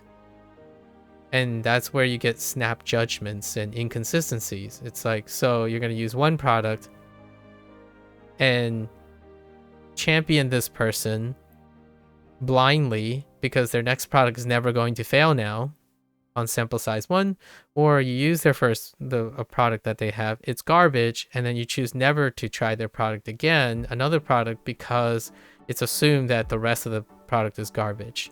That is thinking about yourself. That's not thinking about the other person. You are consuming the product based on your own experience, and then you are projecting into everything else, because you can't possibly predict that unless you actually understand something about the person. Right? And decks are like that. So on the other side of things, whenever someone says, this is simple, it's really easy, it's so easy that I get lazy, it's like, I think that's the point. They're trying to make it like, what is this saying about you? Right? Like, do you want it this easy? If you want it something harder, you can make it harder.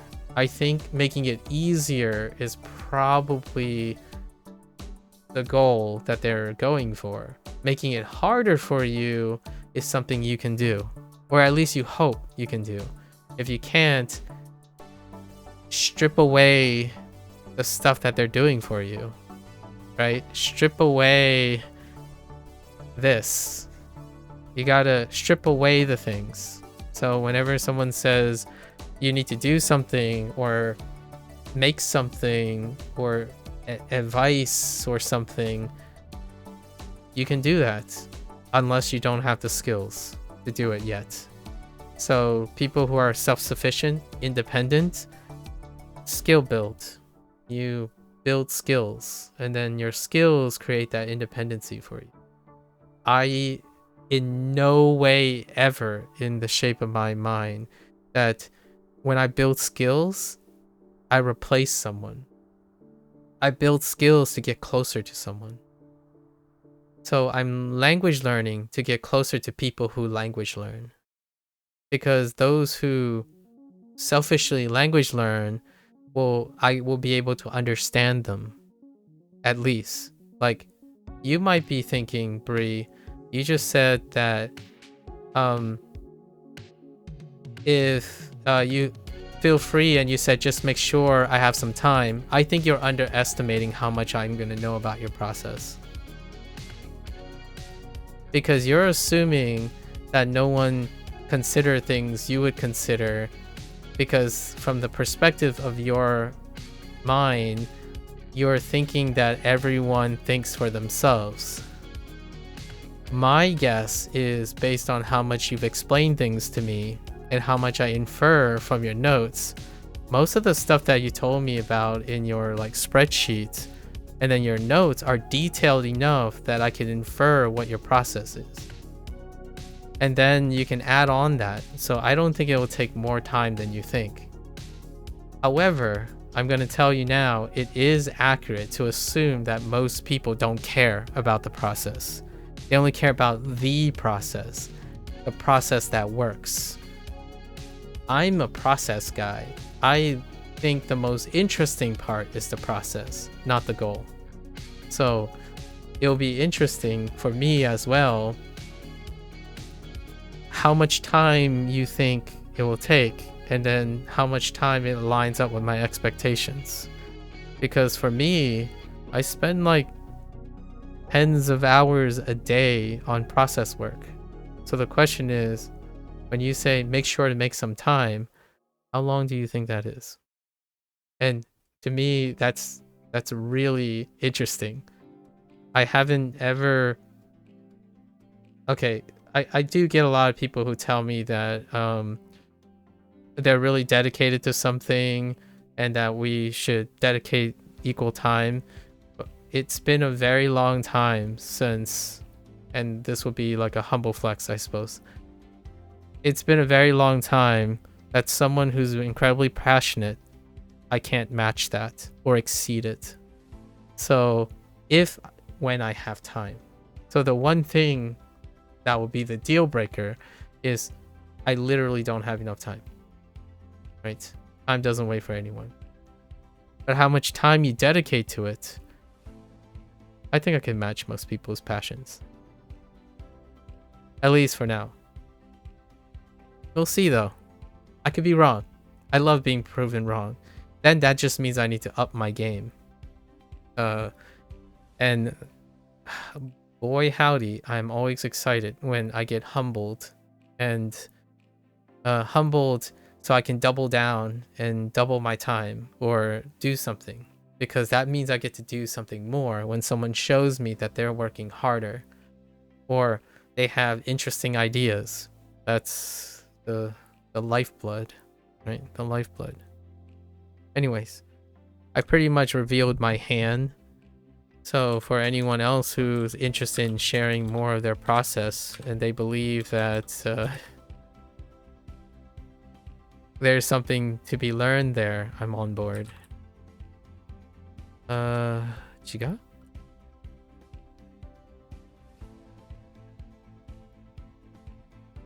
And in no way am I telling you I will understand. Curiosity though. I would have curiosity. I have a willingness to understand. I may or may not succeed, but I have a willingness to understand at all times. Oops. Quantity. 質? 質 質. Oh, no, I said 質. 質. 両腕 両腕. Oop.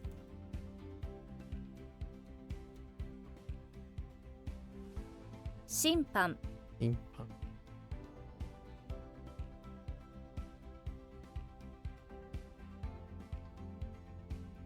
Shikaku 視覚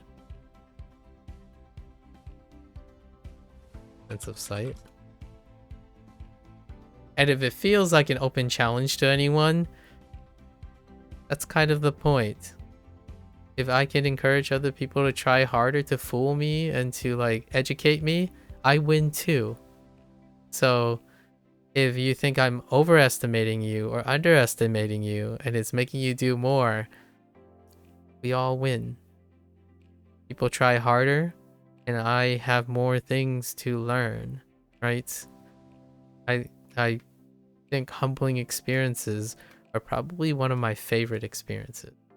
It shows me the magic that other people can make. And that's why I like buying into WaniKani. I like buying into other things because there's something to be learned from it. If there isn't anything to be learned, you skip it. Don't buy it, right? So most of the time when anyone asks me, what is my recommendation? I can tell you what I see in the product and you have the answers.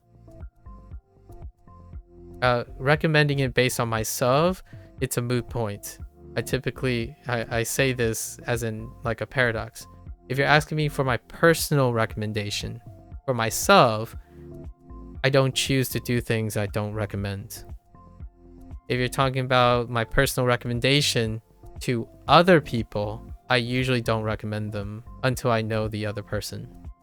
Because I'm only recommending based on myself, right? And historically, I usually recommend most things that I end up choosing to do because time is limited. I rarely ever choose to do things and say, I'm going to hate this, or there's a good chance I'm going to hate this. So I'm going to choose to self-sabotage myself and make myself feel bad about doing something. If I buy something that's expensive, boy howdy, I'm going to have buyer's remorse and I'm going to do everything possible to make sure that thing I bought gives me that value. Whether it's there or not, I'm going to make it happen because I don't like thinking about my actions being regretful and wasteful. And there's so much things to do in life that I rarely ever could contemplate about being self-aware, like a lack of self-awareness, so much lack of self-awareness that I would choose or openly choose something that I know there's a high chance I would not like. And that's kind of how the life is. So if there's anything that would make your breeze offer about time true, is that there are so many interesting things currently going on and I literally ran out of time. That's the stopgap. And that's waking up, wanting every waking moment to be something productive. What I'm saying right now is my message that I want to say for the rest of my life. Get there. Like, feel like this. Because each day it feels like you get up and you hit the ground running. And the only time you decide to stop is when your body says, you need to go to bed. And that's where I stop. Or, you need to shut up now. That's what my voice tells me after like 8 hours every single time. But we do really have to get to our 3-hour review, like our 300-day review for Hanzi Hero. So we're gonna keep moving on from this now. 書斎 Shosai, さす 刺す さす Okay. 左腕 左腕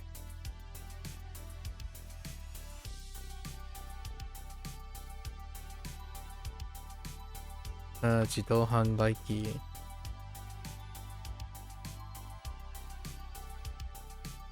自動販売機 自動販売機 腕時計 腕時計 腕時計 Interesting. There's kind of like a pause there for one reason or another. 交差点交差点 記載 Sai. That's a record. 質問質問 You transport. What in the world is that? Something makes me want to do sudoberu, which I don't think that's right. Is it?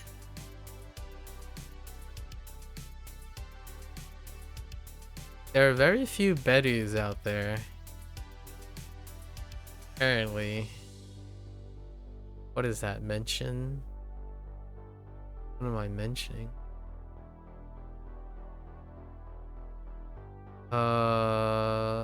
Probably no Betty. 述べる You had to step away from it and only heard bits. I hope what you said didn't come out of. No, it was fine. I was being a little cheeky. I'm not entirely sure if you understand my track record in meeting people's process-oriented thinking. But I am here to be pleasantly surprised.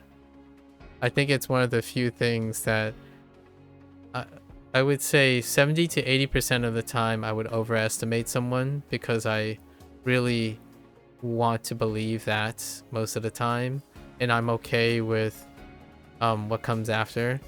But there are a few things that track record would cause me to tend to underestimate, and that is how vigorous someone is invested in process-oriented thinking. Largely because that's where most of my life was spent. So, we'll see. We'll see. 都庁 Ocho.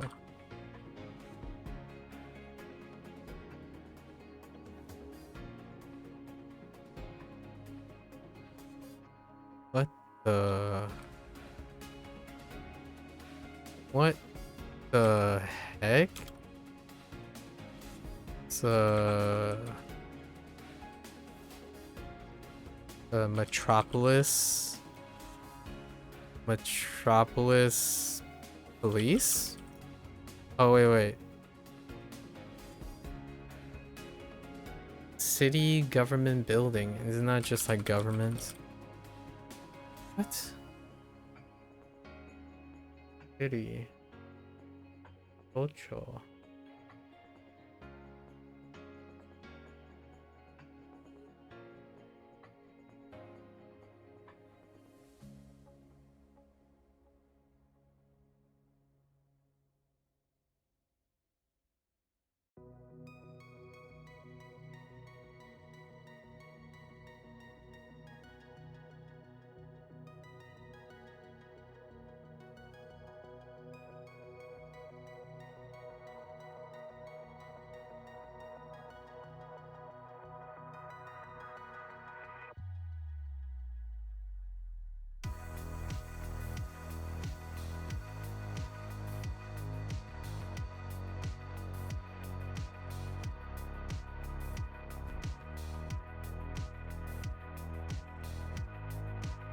It's gotta be like a building, right?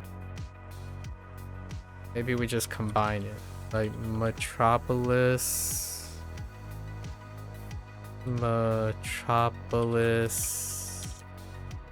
do you spell lit? Metropolis government building. Or government office? Do they take office? Oh, they do take office. Kodomo. 子供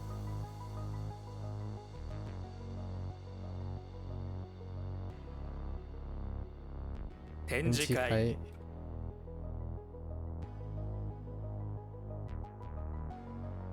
Ooh, 武道 Udo. 時差 Isa.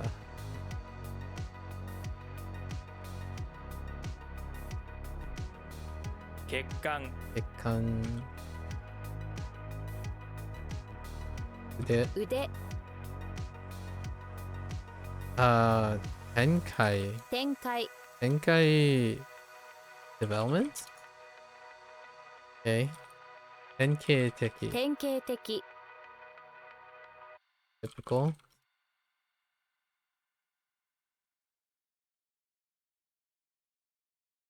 Oh boy. What is that? Congratulate?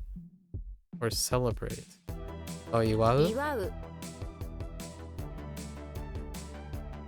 Making this deck kanji one makes you feel completely unproductive as you stare until you figure out something that makes the kanji memorable aside from what you think it's okay so far. Oh, okay. You don't look at a kanji and see what's memorable about it? That's interesting. Do you attach I guess you don't attach mnemonics to things too much. Like I'll give I can give an example maybe. 50% of the time. Okay, 50-50. So it's instantly memorable.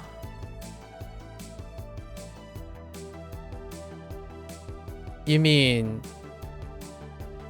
I'm not sure if we have the same opinions about memorable. I got a different impression. So you mean mnemonics 50% but not the type where the whole kanji itself is really one? I don't know. Okay, hold up. Okay, I have a problem right now and I want to clarify before you get there. When you said memorable,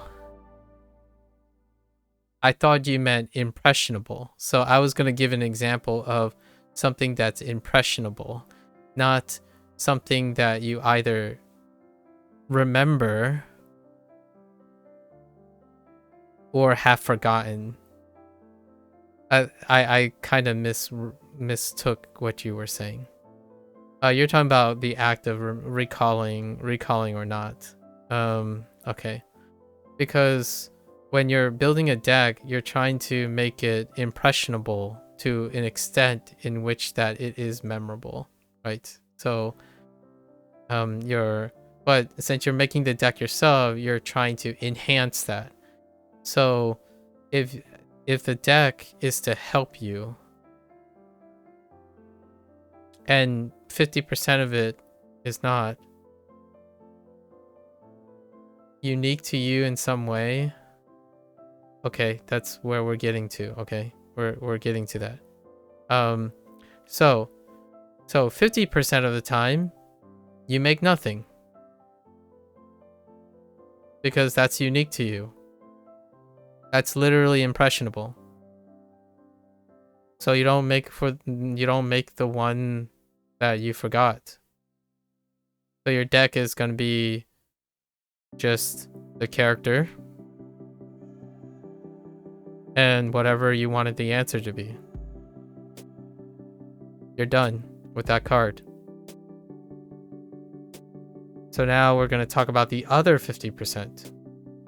You said you feel completely unproductive as you stare until you figure out something that makes the kanji memorable. So are we talking about the other 50%? Or are we talking about the 50% you're forcing yourself to make something because it's already instantly memorable? Because I was going to talk about the 50% that is not instantly memorable. But there is something that's instantly memorable about it. It's just you're talking about the stuff, it doesn't get you to the right answer.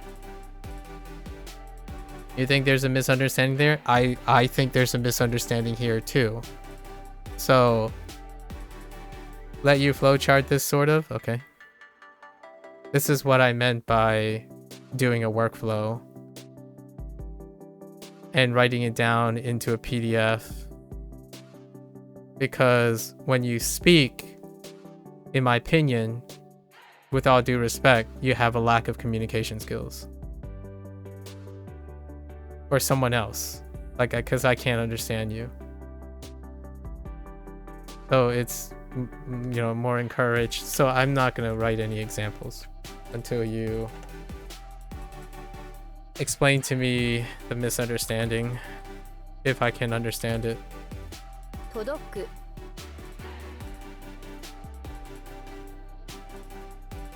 Let's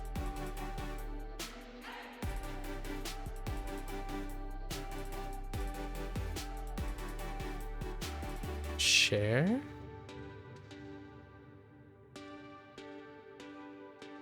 Oh, it's more like offering, right? 備える備える 管理 管理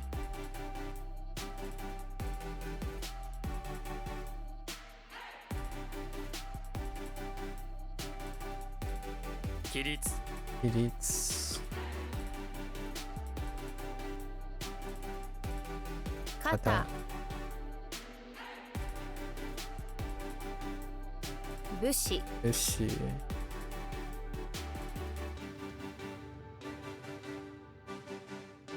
特質 特質 そう そう touch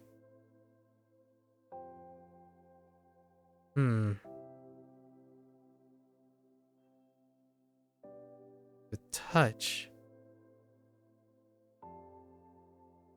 no yeah like write it, you know, write it out or something, plan it out.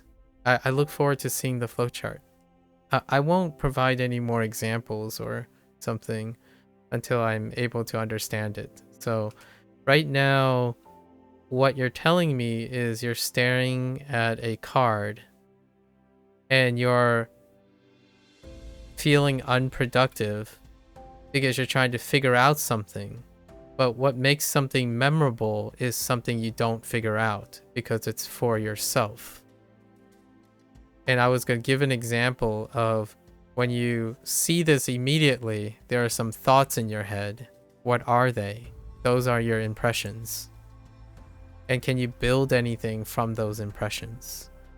It's like what I was talking to Bree the other day about, where Bree writes down all the right answers and the notes to solve the problems that she has. But I was more talking about logging all the impressions you have that led you to writing that answer. That is what the card is supposed to include. It's supposed to include all your mistakes and all your red herrings written there so that you can address those red herrings. But you're encountering the problem that I think Bree encounters a lot of times, but don't see it as a problem. Neither of you see it as a problem to communicate to me, but I do, because I need to know why you think it's unproductive, regardless if it's right or wrong or instantly memorable or whatever. The impression is that you're getting an unpredictable feeling or unproductive feeling. And what is that? The card is supposed to solve that part so that you can be consistently making productive things. Eventually it works for Bree because Bree says they can do all of that pretty fast. So over time, whatever Bree is doing is making it productive over time. And mnemonics is, in my opinion, that's what it's trying to solve, not whether it gets the right answer or not. Actually, in my opinion, like, it's secondary. It's still important, but it's secondary. Hopefully I didn't change the way you're thinking about things before you get a chance to write down what you're thinking about. I'm trying to avoid that right now, because if I keep changing your mind, you're not going to have a solid approach to communicate to me. So that's on me.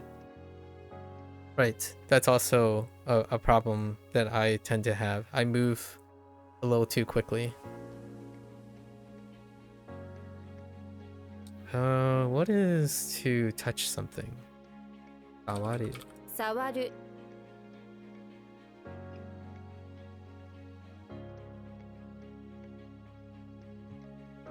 通販 Tsuhan. Knowing more?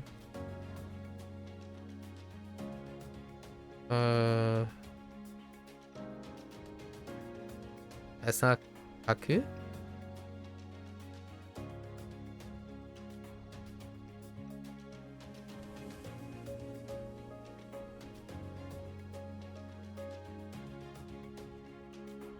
Oh, this is antenna. Oh, antenna is special. How was it special?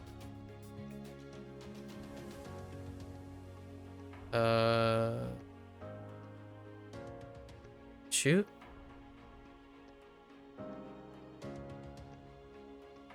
It shoots something. Maybe it's just shoot kaku. Probably. Shoot kaku.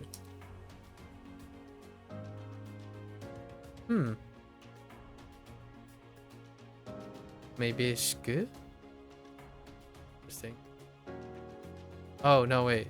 Shoku. That's not shuku. Shoku. Shokaku. 触覚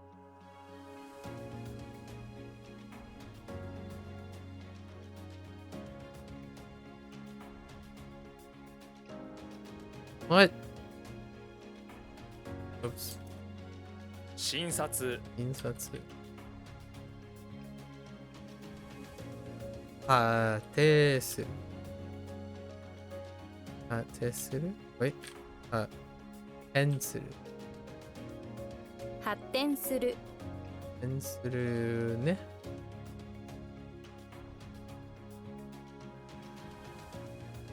研修生 Oh no, I think I'm bleeding into the new thing. What time is it? It's at 8:30. I'm just gonna do the rest of the lessons. I think. Okay, so path 1, see a kanji immediately memorable and no further action needed. That's fine, 30% of the time. So we're omitting that. Path 2, see a kanji, it takes a short moment to think of something to remember by, but then it's done. Okay, then see a kanji, it takes a lot of time to think about. This feels very time wasted. Yeah, so we're talking about the second half. See a kanji, never know someone even come up with something, and whatever I do, this process has been a long-term thing when learning kanji initially. Yeah, so no misunderstanding. So after that explainer, we're still on the same page. So despite all that, we're still on the same page. And then I decide to do the upper 50 and lower 50. So the upper 50, I feel that you're gonna, which is made up of 30 and 20, feels like maybe not so compelling to write something. So then I was then referring to the bottom 50, which is the 30, 30, 20 in the bottom half. And this part was what I was going to provide an example for, right? This part, these are, but the misunderstanding might came from my comment about all of this is impressionable.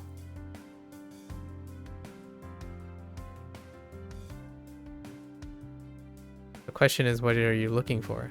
So on this one, what makes it impressionable is if it's relevant. So since you don't need any relevant things that are impressionable, then you're looking for something that is relevant that's impressionable. And relevant meaning it gets you closer to the answer. My example was going to be, what is not getting you to the answer?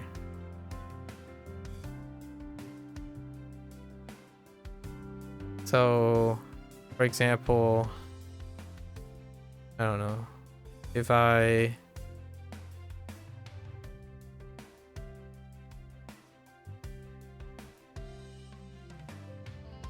look at this character, right, and I don't know immediately what it is, now I'm gonna be unproductive. Say this is unproductive. What is impressionable about it? So where did you get stuck? Is it a blank? So if it's a blank, you can create a routine for it so that it's not a blank. So oftentimes when I have a blank, I've created a routine. I ask, do I know any radicals? So it's never a blank, because every time I see a character, I have at least radicals. But then I would write out the radicals in the deck, in the card. So the first step for me would be radicals. And then once I gather all the radicals, So in this case, I will have what I have, which is roof and festival. So that would go on my deck. And then the next step is whatever is impressionable. So when I think of the next one is a story. And when I go to story, I think of who. Well, it's obviously Setsu. Or Satsu.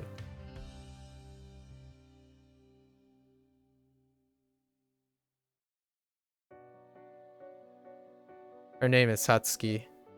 Satsuki is on the roof taking a guess of the festival. So this is guess. And it's Satsu.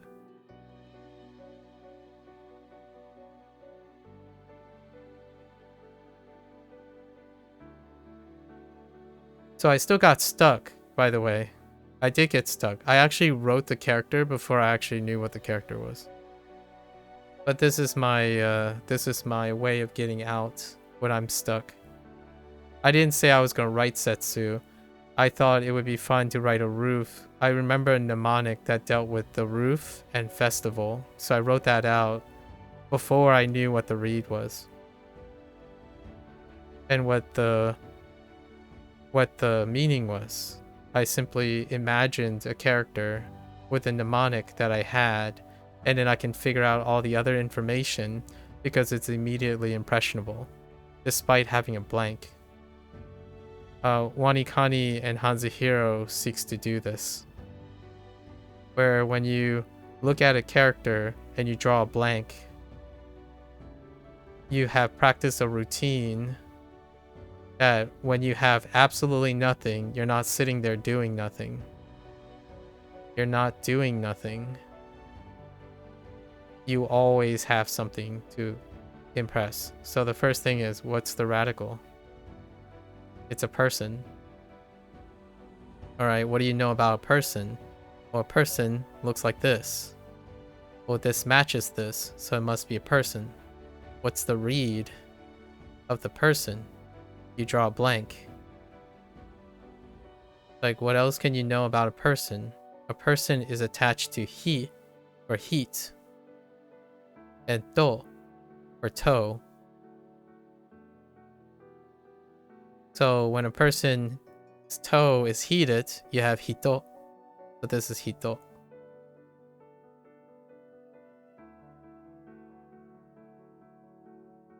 This is what WaniKani does. Is an example.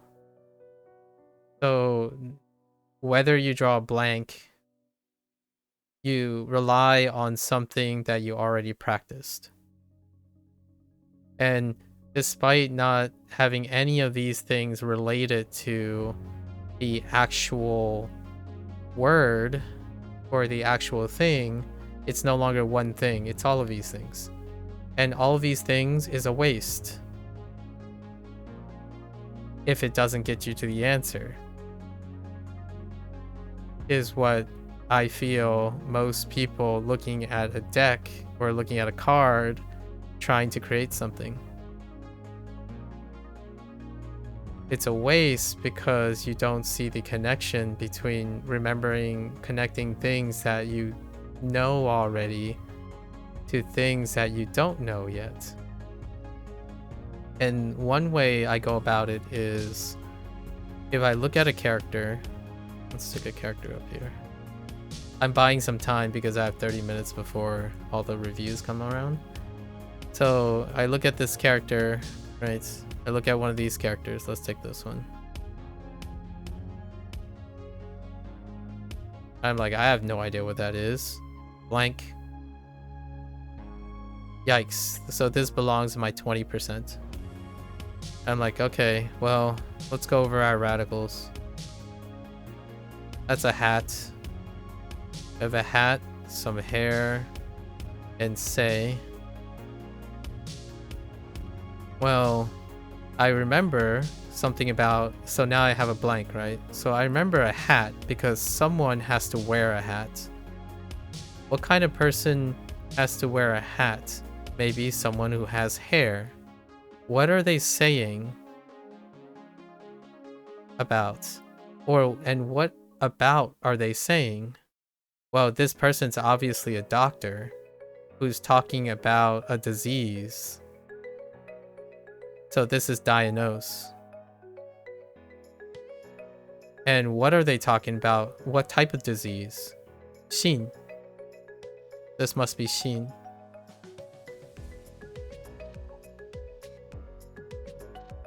So that character is diagnosed in Shin. So all of this stuff is my impressions of things. If I read this and I didn't see Shin immediately, then you can rely on your mnemonics to get to it. And these things would be in the card for me. Now, because this is really obtuse, you have to build up to this. So how do I know that this is a hat? How do I know that this is hair and how this is say? Those are the building blocks that you have to use rote memory for. And even those have mnemonics attached to them. Because the goal is that these mnemonics then are even more general.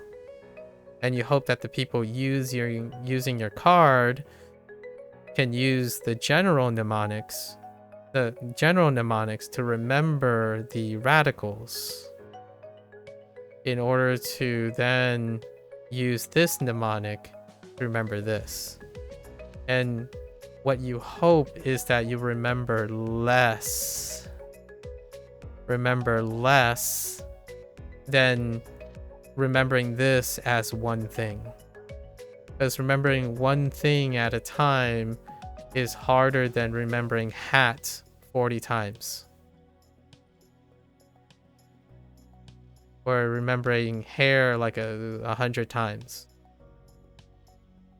So you get more use out of a building block than remembering at the top level, right? That's the difference between memorizing a paragraph word for word, then summarizing it in your own words. And this aspect of summarizing your own words is mnemonic building. I remember people's details, like this discussion that we're having with you, Mika and Bree. I encode it in the evening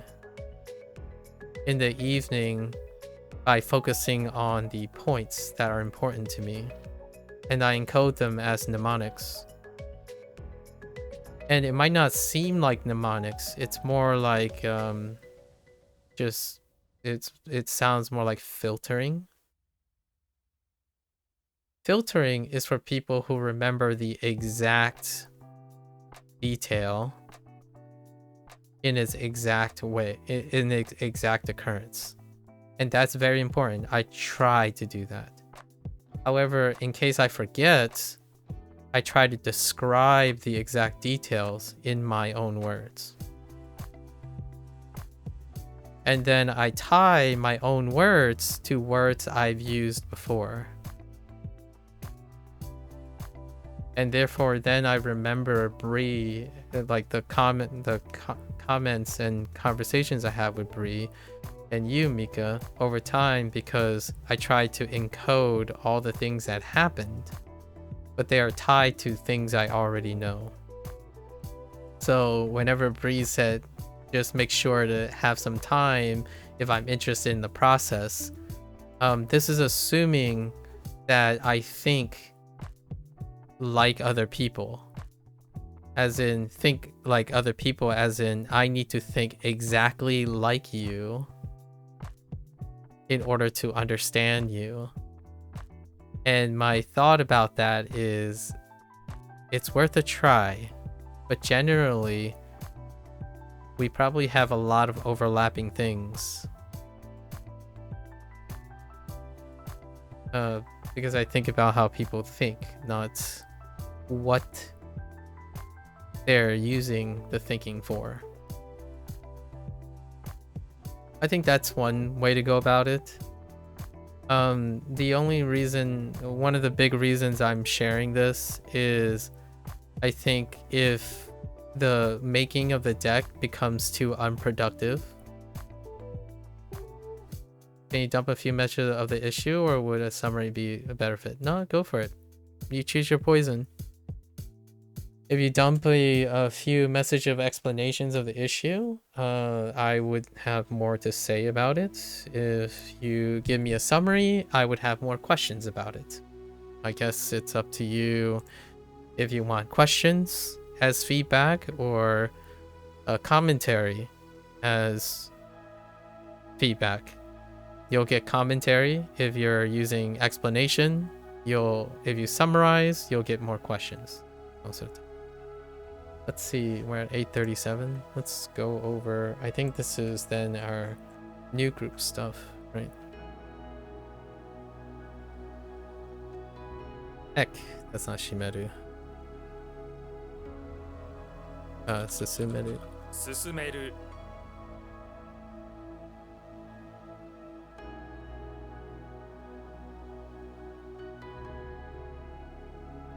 Hineru? ひねる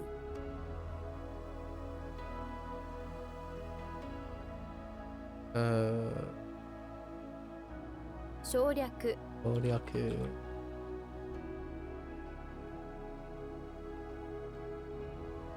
強烈 強烈。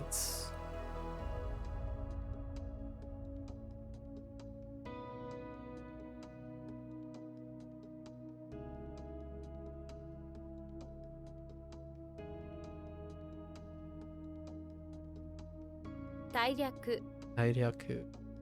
かわ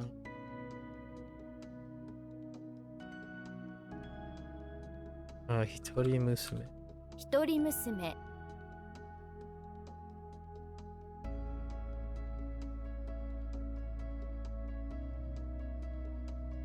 捻出捻出。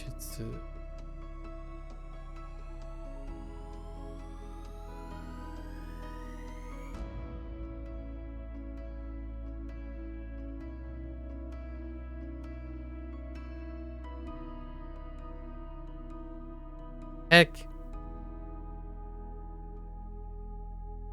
Urge.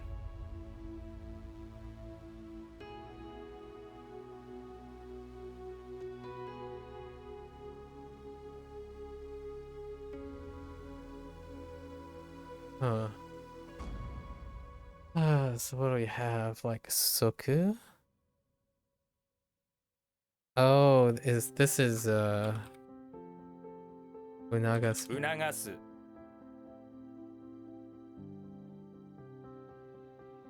街道 Idol. Oh, I typed mainstream. I meant to type main street.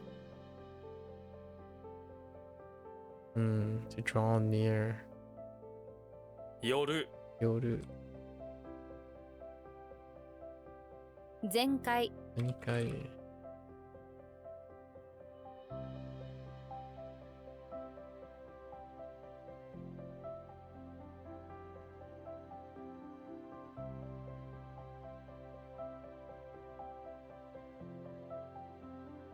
Darn it. We're adding N to something. So it is 添える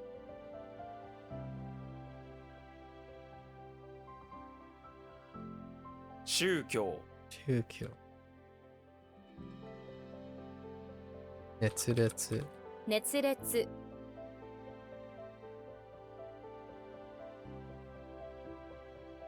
添付添付。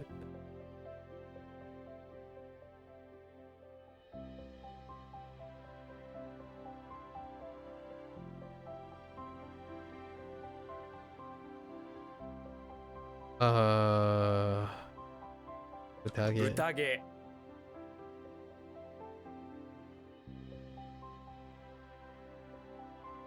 申請陰性。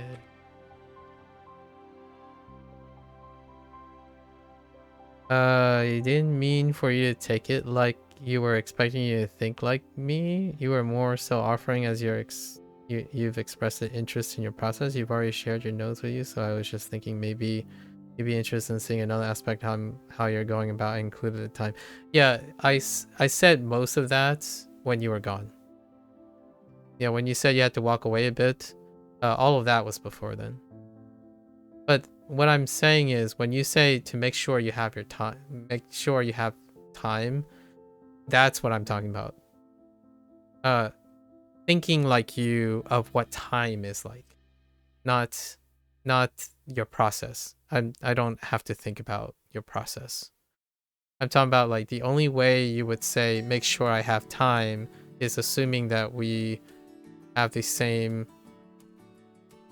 thinking process about what time is. I don't think we do, and I'm not entirely sure we will. So a lot of time for you might be a little time for me. That's kind of what the curious is. Yeah, like it would be interesting to know if when you say some time, do you mean 16 hours? Because we could do 16 hours a day for the next 4 days. That's what I mean. Like it takes a lot to know. We'll see how long, what time means to the both of us. The part that you might have missed is I really like process-oriented exchanges. So having some time is a really large understatement. Practically my lifeblood. Okay, so let's catch up with Mika here. Alright, you'll take a second, copy, pasting. Okay, ways to remember are usually not a whole story, it's just one visual thing, but sometimes those can take time to think of. Okay, simple example. Noon looks like birds on pylons. Oh, that's a cute thing. Against the sky. Changes based on time. Or electric looking like a big pylon. That's pretty good. This is what you try to do for the bottom 50%. Okay, and then you try to remember as aspects of it that makes it different. You try to remember an aspect of it that makes it different. Oh, that can be a little tough. Enough for you to process it as a different character when you see it in a word. You're doing it based on differences. Interesting.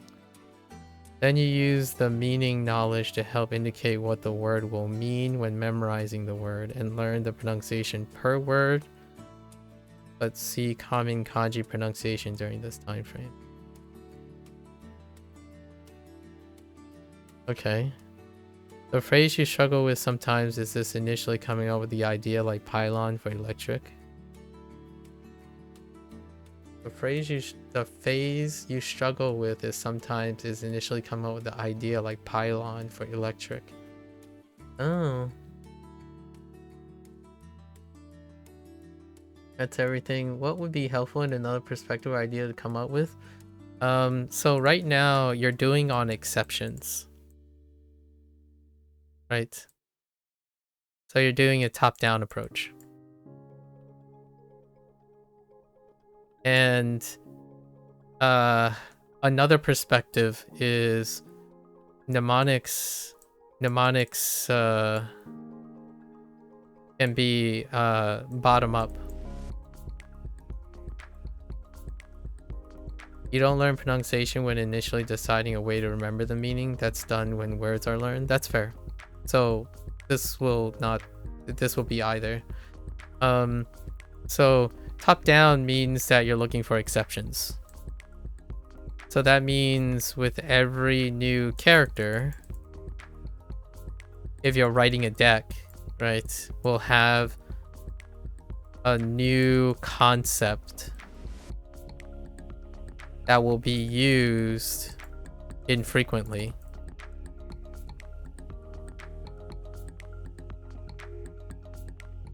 And maybe you might agree with me here. When something is used infrequently, it's not gonna complement SRS.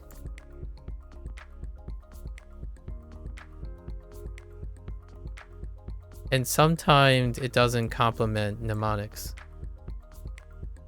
Mnemonics is helping to increase the frequency of something through repeated exposure. It's a concept that you have at your core, right? So I understand that pylon for electric. How many times are you going to use pylon for electric? Is it just this one? If it is, and it's the only one that you'll ever miss, like, you know, if the pylon thing plus electric is something unique because you're looking for exceptions, it's unique to this character, right? That is assuring that the use case for your mnemonic will be confined to this character. So then whatever you're coming up with next time, like for a new character, like say this character, or and this character, let's just say, ends up in the 50%, the bottom 50. So then you have to come up with another new concept. I know that the concept is built on something you know, because you're using your gut feelings, right? Something you know. The question is this going to be another unique concept? If it is, then you're probably going to encounter a scaling problem. And that is that the bottom 50% will also result in 50% more unique concepts. It can still help you learn the 50% for sure. The thing is, you're still responsible for creating those concepts. In order to like scale up. Oh, you don't mind overlapping concepts? The purpose of the concept is just a placeholder to mentally learn it by first, but then I just disregard it later in favor of directly just knowing the meaning. Okay, that's a different thing. Okay, so you don't mind overlapping. So overlapping concepts is the idea. So I didn't get to it yet, but I was trying to take it a little slowly so I don't lose you, possibly. So overlapping concepts create upscaling. You can scale up, right? So in the future, if you immediately think of pylons, right? Pylons and electricity. Hopefully, this problem goes away. So the problem might go away as you use more pylon and electric examples plus a definer. So you're already pretty well practiced at focusing on differences, because that's where you're basing your things on. You're trying to make the character stand on its own, make it different so that it's identifiable to other things, where the mnemonic supports that. So if pylon gets used again, that will create a string towards a definer. So you're gonna keep sorting back to pylon and electric when you have more examples, more character overlaps that help sort your memory. So you're going down pylon and electric towards a definer, and then those definers will be procced, triggered by the pylon and stuff. So if you don't mind overlapping concepts, then I imagine pylon and electric will come up some other time. Like maybe this character,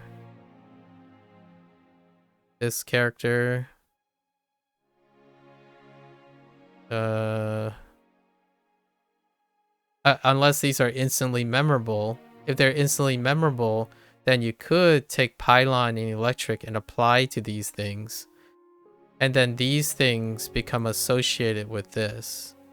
So now you'll have 2 additional ways to get to noon, right? You can use life and king to get to noon.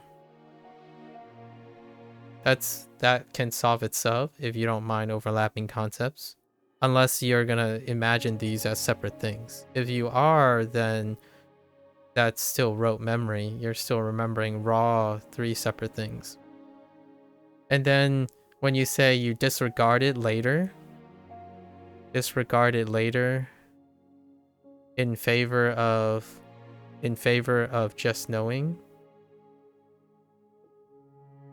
right?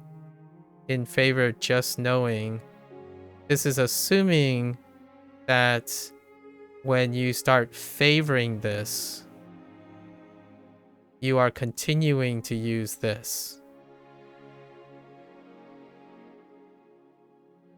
You prefer to consider each kanji as a separate thing. That's okay. So you do mind overlapping concepts. You can tolerate overlapping concepts when it's convenient, but you prefer them to be separate, is what I would gather from what you just said there. To make it true, you do mind that they're overlapping. You just tolerate it, but you prefer that they're separate things. So to me, there's an inherent scaling. And I'm not, I would need some time to think about a workaround for that.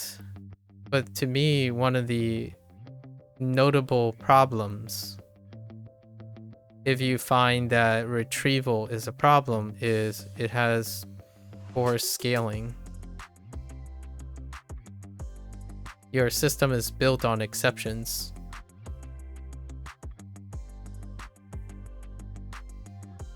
Which is what I had problems with WaniKani, actually. So I'm actually making it more redundant, because I don't think certain things come up frequently enough. Or kunyomi. Kunyomis are pretty rare compared to onyomi sounds. So this ends up becoming a natural exception. And because of exceptions, they also don't come up very often. And that's part of the scalability problem when you're also focusing on exceptions. You're building on differences as opposed to building on similarities. And then, yeah, I understand. Since you prefer them to be separate. Notice I didn't write this, but okay. This is a different thing, right? It's probably going to be a different thing. So that's 2 different things. These 2 are not connected either. So these 2 characters are not connected for me either. This is life. And this is actually just noon. Both the radical and the character are the same thing. But I write these things too. So they both are composed of slides.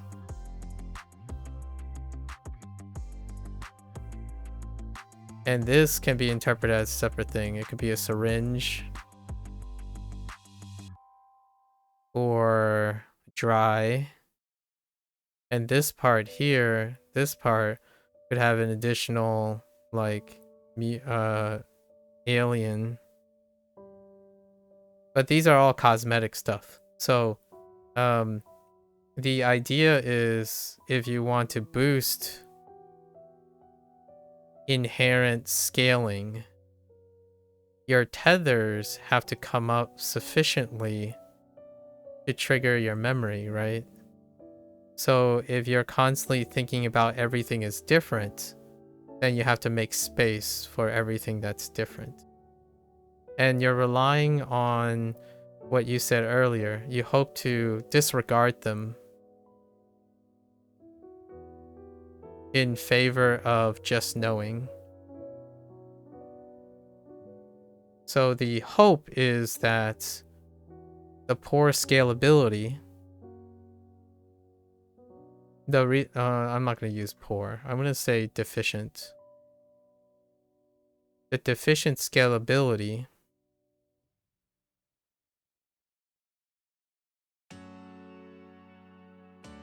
deficient scaling doesn't exceed your rate of disregarding. So you're hoping to encode and recall long term faster at a faster rate than needing to know your mnemonics.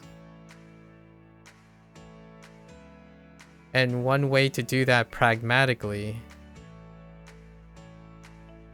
is to slow down. So practice more, encode less. If you want to increase encoding frequency on the recall so you get faster to long-term encoding, scaling is required. Otherwise, you can slow down your new words, right? How many new characters you're taking in. So you're gonna make. So one way is when you're making your deck, work on the 50 that's instant, and then work on the other 50 less. I don't know how you're gonna manage to do that. Largely because if it's taking a long time to construct the thing, it's a way you could do it is free up space with all the other stuff and wait till they become instantly recognizable.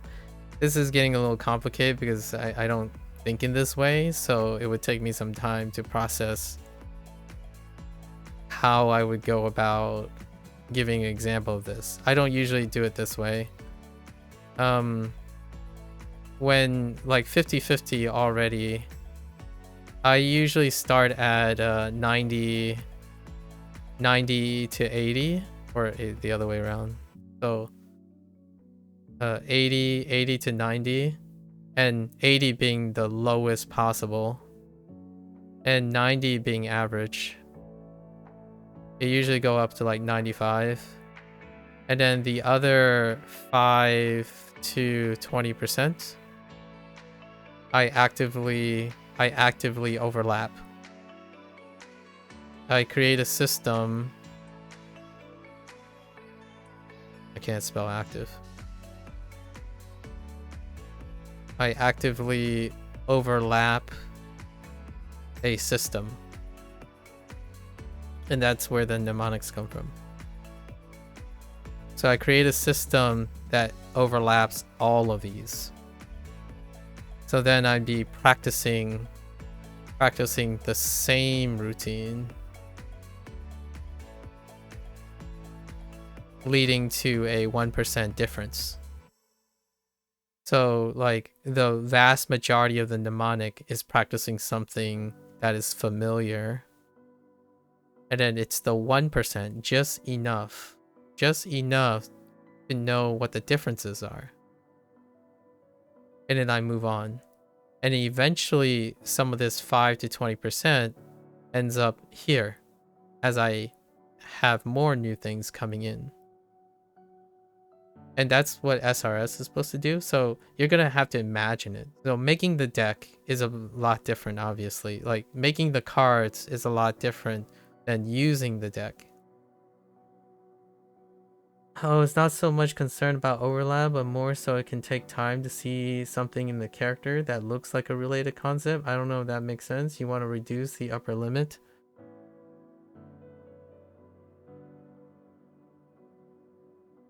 So I disagree with you. You can make this about pylons.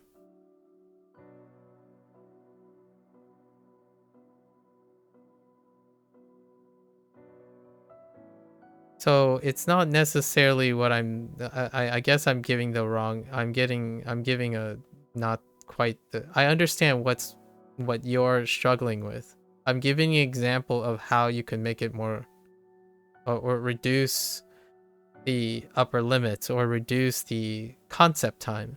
The concept time is to increase the frequency of concepts.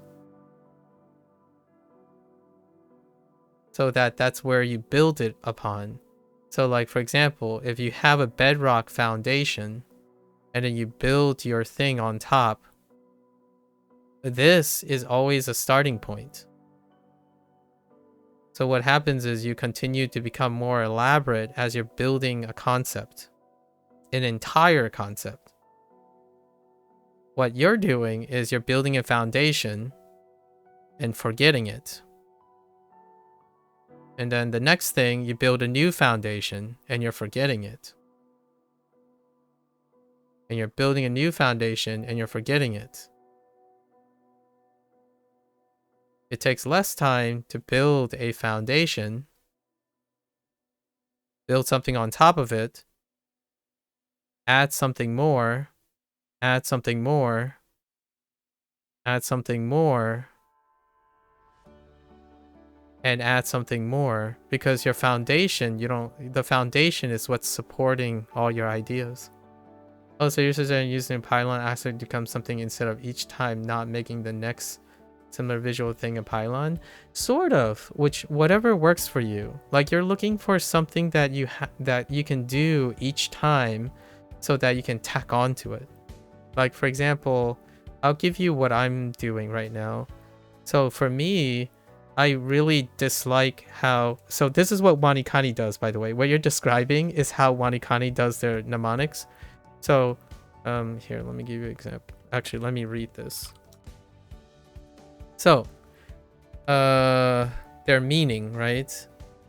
So, oh, no. This is a bad example. Let me give you... I need an example where they actually wrote the mnemonics, because this is what it leads to all the time. So here it says in abbreviation like D-pad is sure to get a strong reaction. Some find it a little pretentious, some will hate it, but most will probably think it's really cool. I have no idea what that says. Because if I read the next mnemonic, it'll be an entirely different mnemonic. Like, it would use an entirely different structure. Basically, the key word could be like over here, and it would use a different like set of rules to remember this like character, and it wouldn't deal with anything about hate or how you feel. The feel could be different, and then the place could be different, right? So I build my mnemonic on a bedrock instead. So now it's always subject, in a subject that's appropriate to what I see. So whatever I see, a position or a location, the direct or indirect object, and the action. So now no matter what I do, no matter what I see, I'm trying to bend whatever I see into a familiar structure. So then I won't ever forget what to do. I'll always know what to do.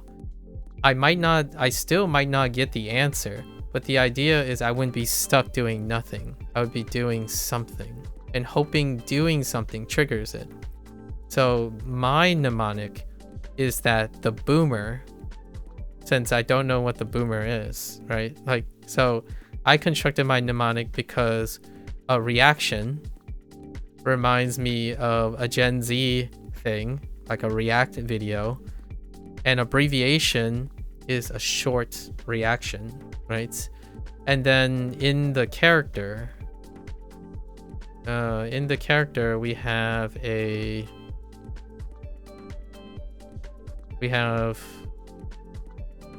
field, and actually this is kiss, or this is so this is the podium. Sorry, I'm using a podium here. And then I'm using a field.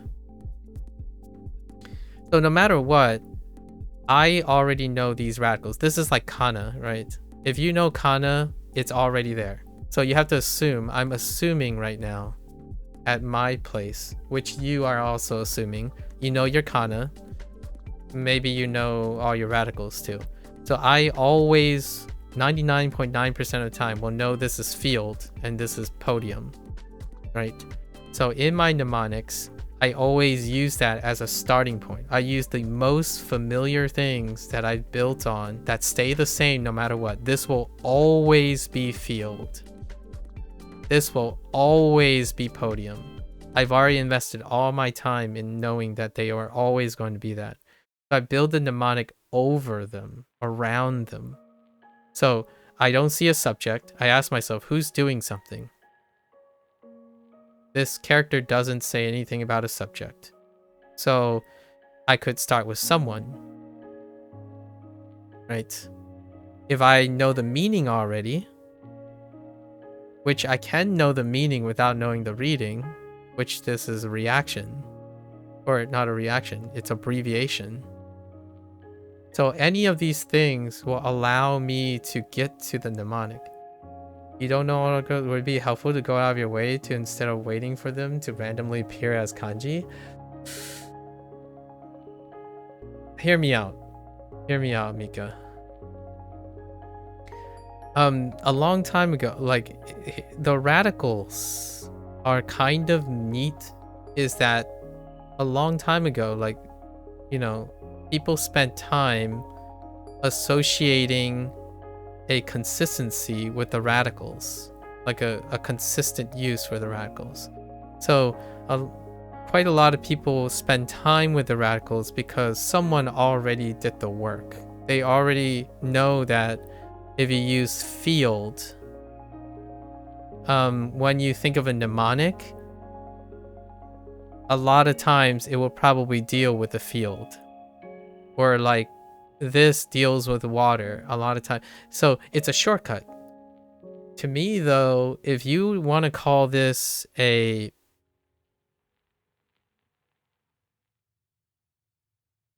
I don't know, a box with a cross in it, or like a Ritz cracker, right? If you want to call this a Ritz cracker, call it a Ritz cracker every single time. Because what happens then is you will always know where to start. You can do that with your mnemonics though. You can also say like this concept is always like but it has to stay constant, or like constant enough that you can reuse it in order to scale up. So what does this remind you of? I mean, it kind of looks like a square button to me. Right, a square button. So this, when this character shows up, this is the character, this is the radical, right? This is the radical. And then when the character, this kanji, comes up, I'm gonna write a mnemonic about a square button. Right. And sorry,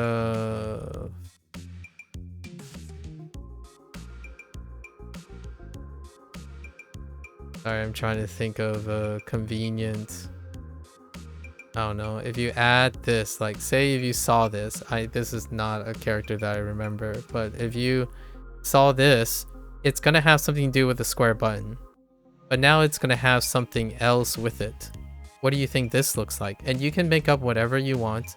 Most in terms of the radicals, like the traditional radicals, and then whatever WaniKani's radicals are not the traditional radicals. Some of it is changed, and so is Hanzahiro.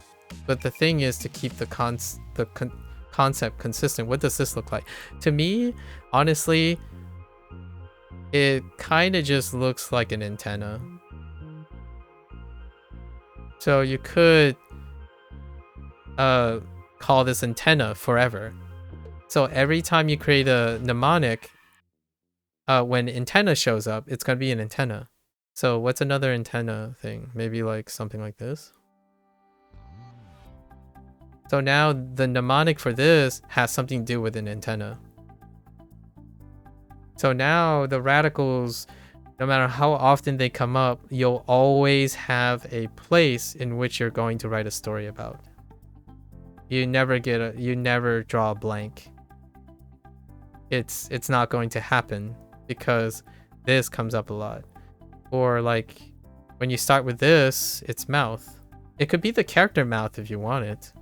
And then when it shows up in, I don't know, the mnemonic in this is going to have something to do with mouth, and then whatever this top part is that you're going to call it. This one kind of sucks right now, so I haven't really decided, but it's between private, which is WaniKani's radical, and then elbow, which is Hanzahiro. The thing is, look at it, like it's private, it's elbow. They're so far apart, and I still can remember what they are because they came up so often. And then eventually you don't even need to remember these anymore. But the thing is, you're going to remember them for future use. You're not remembering them case by case. So like when you forget pylon and electricity, then you forget you start losing all the pylons and all the electricities. So in the future, when like say you remember now, and you're gonna abandon it, right? Like you're gonna say, I'm not gonna use this anymore, like because I already know this. I just know. So the next time you go and look at maybe this, and you're like, I can't think of an idea what this would be, and you're like, oh yeah, let's use pylon. Like, but how do I use a pylon again? Because you're no longer using this anymore. You haven't used it in a long time. Yeah, like in a while. Like if there's a space between these two, then you wouldn't be using them anymore. So is a window. So the idea behind radicals, or the way like WaniKani does it, is they're trying to use an object or something that comes up very often, or as often as possible, but they come up in unrelated things. And those form the foundations. They form the foundations that you build everything upon. So it's easier when you have a starting point. So in the future, it's like you have a character, and you know everything about the character. That's a lot of details. In fact, this is how Hanzahiro does it. They choose a character, a place, and the position. And you spend like the first 3 months pretty much working on the character, position, and place. And how do you acquire new words? You use the character, position, and place to build the story that tells you what the meaning is, or what the read is. Because the read is all attached to this. This stuff never changes. It is something you practice. It will always be something you use. So no matter what, even if you learn new words and they like get retired, the mnemonics get retired, these things never get retired. They will continue to be applicable for your future words. So you never technically learn new things over and over again. You write new things based on the majority of old things you've practiced. So in this case, I could show you quickly, like, well, just like, it's kind of like building your radicals, right? These things will never change. So all these radicals here will never change. You're building around something that is always going to be familiar. And you can pick whatever you want for these. You don't have, you can build in your own image. Like, you never have to call this barb. You could call it a crowbar. This kind of looks like a crowbar. Right. And you can pick any type of abstract stuff. The repetition is what causes it to be always memorable. So now whenever you look at a character, right? Like, I'm going to go to level 51. Like, I'm nowhere near level 51. Right? This, well, I will always know there's a sword and there's a mouth. So I can always write something about it. In fact, I made something even more than what they typically do. The sword and mouth is always summon for me. So what's a summon? You call someone. There's call. And then I know that summons, the concept of summons or calling, usually deal with se and sho. And sho is one of them. So these are constants. So se and sho, the idea of call and summon, are related to the characters they're built on. So learning the radicals, if you're wondering, one of the ideas behind the radicals a long time ago, I'm gonna sound like an old man. A long time ago, way before any of us, these characters, these little blip things, have a high frequency correlation with the meanings they're attached. So oftentimes, like the meaning, so oftentimes they help. And I say oftentimes because a lot of these characters, you know, we're learning a natural language, or a natural language, some of these meanings and stuff have morphed beyond their original concept, but you can still tie it back to some extent. So nowadays, when I look at these characters, I actually know I know most of these characters already, or I could guess at what these characters mean. Also, I have Chinese, so I'm learning Chinese in that way too. So if I don't know the Japanese, I can use my Chinese skills to try to get at it. Like, this has to do with luminous. Clear would be a great way to say something that's luminous, because this kind of looks like a lantern. Although that's not how I would go about it. The lantern then is just constructed out of a lid, a mouth, a crown, and legs. Or in Hanzihiro terms, the crown and legs become a walking crown. And the lid and mouth becomes a shrine. So a shrine with a walking crown can be luminous and can be clear. It sounds wild. It sounds like, oh man, like, that's complicated. The thing is, I've been doing this for a very long time, and most of these concepts stay the same. So you can take the time to learn a new system, or you can use your own system. As long as you can keep it constant. And then what you're doing is you're creating the differing factor. This is a different perspective though. It's flipping, in my opinion, it's flipping what you're doing on top of it. Like flipping it over. So instead of making them different, you're making them the same and adding one thing that is different. So you're practicing 99% of the time, you're practicing the same thing, and you're only remembering one thing that is different. And if that's not enough, you add a second thing that is different. So you only add as many things that are different to help you distinguish for the time being. And then once you remember it, you throw it out, and then you don't have to remember different things anymore. But you're still consistently practicing the same thing most of the time.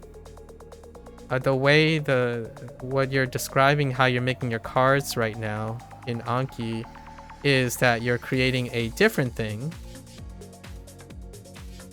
and avoiding how they're same. What is happening? Why is this disappearing? How am I doing that? Okay, that's weird. Oh my goodness, what is happening? Hold up. Oh, my transparency got changed. No, wait. What the? Okay, this page is forked. Okay, anyways. That's what that's a differing opinion, right? So, is it easier for you? So the question now is, is it easier for you to keep making different things to help you remember and then hope that you remember them quick enough so that you don't have to remember those different things? If that is the case, the most pragmatic way is to slow down new things and wait for them to be old things and then introduce new things again. So you make cards up to a point where you feel like your non-productive stuff doesn't stop you, right? You only make cards and work on the cards to make different things until you're like, I have enough. Then you work on them until they're old and then you start over again. That's one way to keep it consistent. Like if you have a scalability problem, then wait till it's scale. So you can come up with a system where you're going to repeat the top 50%, the above 50%, and the bottom 50% in a way that it won't stop you from making cards. I think that's probably a pragmatic way to look at it. So if you're fine or if you feel really bad, then you can decrease the number and focus on making all the cards that are instantly recognizable. Maybe there's something you'll learn from the instantly recognizable thing that you can write, that can incorporate in the 50. So sometimes what I do typically is I do both of them. The stuff that I remember by intuition, I actually do the intuition stage last.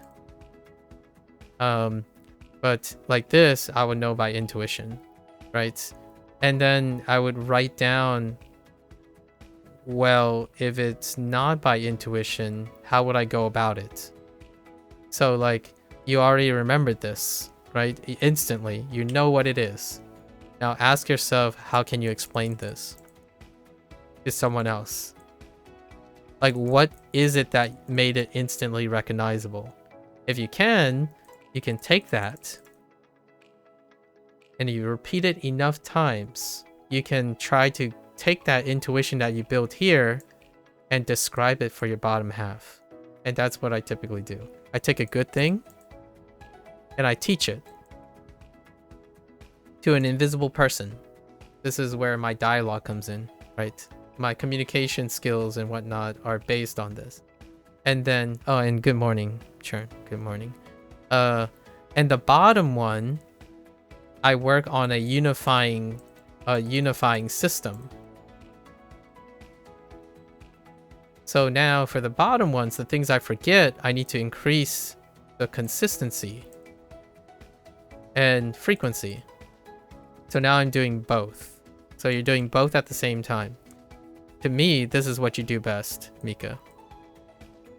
Actually, you kind of hope that this is 90% of the time. And I actually don't do 50-50. I already mentioned that. I do like 80-20. So I rarely go through the threshold. And how do I manage 80-20? I slow down when this drops to 20%. Or when this climbs to 20%. I speed up when this drops down to 5%. So I keep it in between my error rate between 5 and 20%. Because it tells me if I speed up, it means my system that I've been working on is getting faster. So that means I can speed up again. But once it drops down to 20%, I have to slow down and let my sub work on the system so that it catches up again. If it never changes, I never speed up again.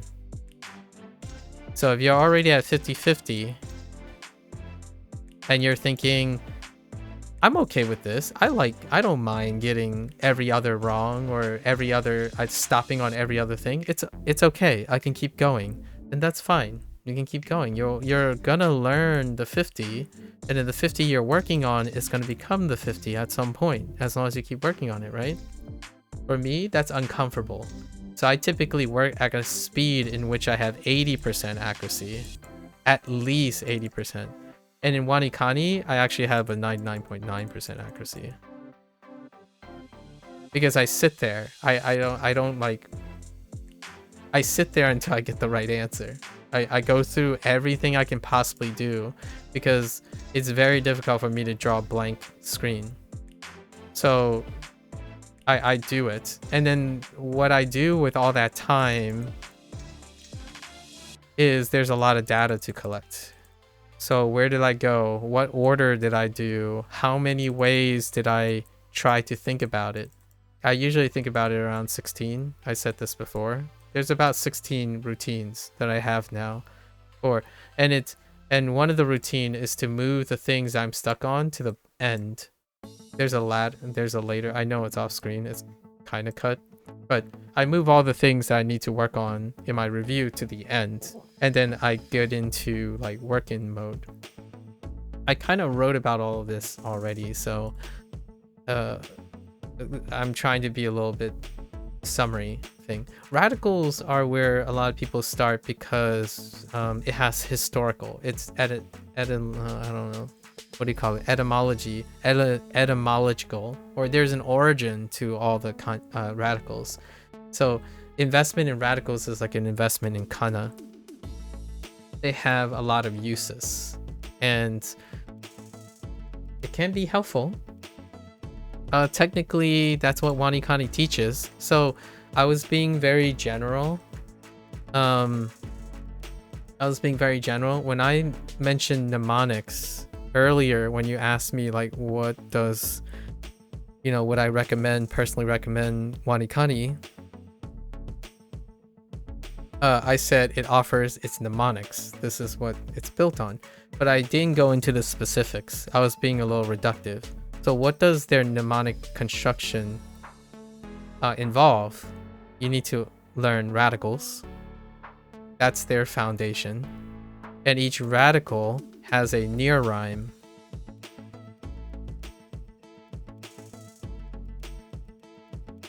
And those radicals then compose kanji. And kanji uses... Oh no, sorry. The radicals don't have near rhymes. Sorry. Those kanjis then are composed of kana. And you have to bring this. You have to bring kana in with you. And then those kanas have near rhymes. Then those kanji are, their kanji get attached with a kana and a meaning. And the meaning has a story attached to it using the kana near rhymes. So the near rhymes are attached to the story. Now this is where I disagree with them. Then they take the kanji. They're expecting you to know the kanji now. Now that you know the kanji, you no longer use this. So this part you typically don't use unless it's the same. They introduce vocabulary words. So now you know the kanji already, and the vocabulary words has their separate meaning and a near rhyme for its reads. And that would be their kana equivalent. And where the kanji and the vocab is the same, you don't have to remember a new meaning because they're the same, kanji and vocab. And if their reads are the same, then you don't need to remember a new near rhyme. Where they are different is when you have to remember new things. I don't do this structure anymore. What I do is I take the radicals and I learn a radical and a kana. And the kana has a fixed near rhyme, which is all the near rhymes I've been working on. So I spent more than 300 days in WaniKani. I'm not going to throw away that near rhymes. So this, not 300 weeks, 300 days. WaniKani has already taught me a lot of near rhymes that I practice a lot. So I'm going to use this. So now I know radicals and kana near rhymes. And these things, no matter what the kanji is, no matter what it is, right? It is going to be composed of all the radicals and the kana that I already know. So even if I know nothing about the kanji, I will know all the radicals and all the near rhymes I can use with the character. And these things are then all connected to the meaning of the character. And you take this meaning and you connect it with a vocabulary word. So now every vocabulary word is connected back to the radicals in the kana with the near rhymes. So now whenever I look at a character or vocabulary word, I know all the reads and most of the definitions. And I choose which definition fits in a sentence when I read it. So I'm not looking to know what the vocab word is based on the sentence outside of the sentence. Since this is SRS, we're not reading sentences. I added this sentence in case I want to learn the other way, but I already know how to construct this character. So in Hanzahiro, for example, in Chinese, whenever I get a new character, to illustrate, it's harder to illustrate in Japanese. When you get a character, like say you get this, right? You get this character, which is not this character in traditional, but I guess it's the same in simplified. I know what character it can be attached to. Like in advance. Like over time, I know how to compose new characters or add new characters. Like, this character, it's probably going to be next to Miru, probably, right? In Japanese, like Miru. So I can link it with Miru. To look, right? To look. And you're like wondering, which Miru? It's like I have a particular Miru in my head. Right? So I'm building up. We're always building up. So bottom up. You're starting with a lot of things you have to learn up front, and you're going up. So no matter what, you're always going to do all of this work.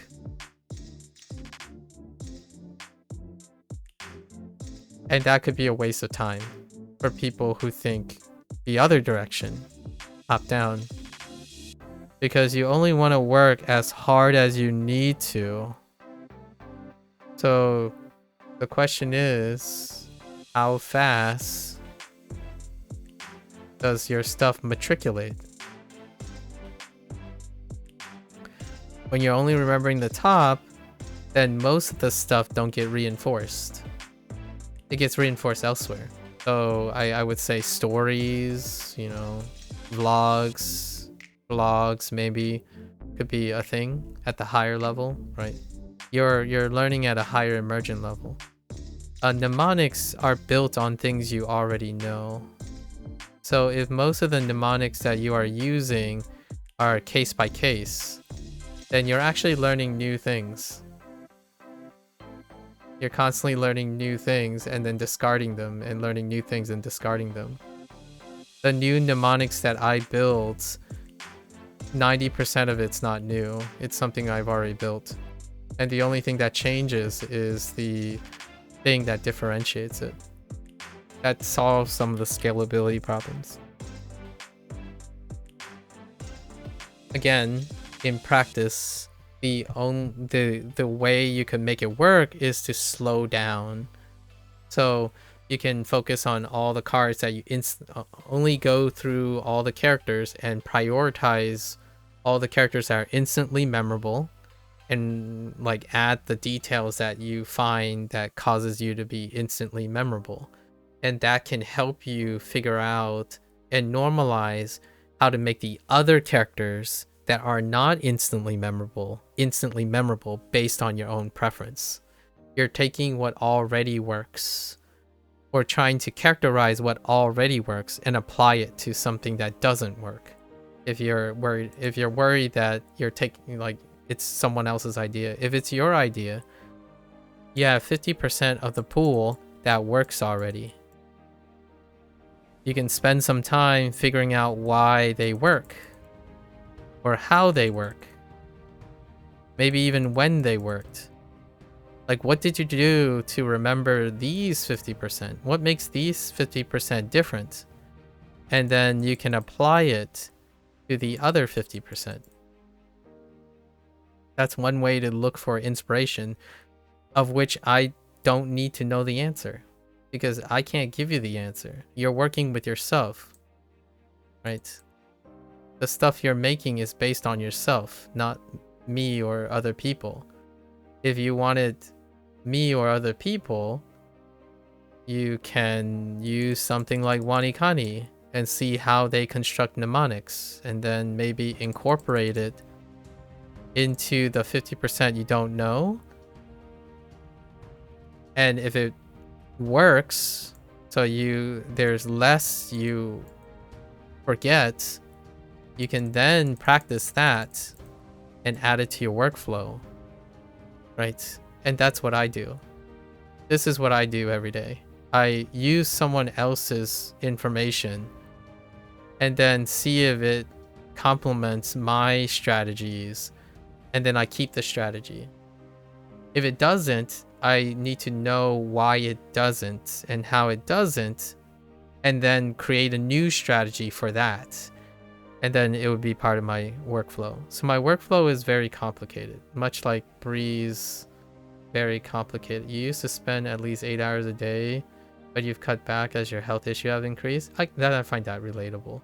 You're at around 4 hours now. You're sure we don't have the same concept of some time? That was my bad for being... No. I was being a little cheeky, Bree, because I've already shared you're describing something that I have an unhealthy relationship with, which is not listening to your body and letting your mind run wild.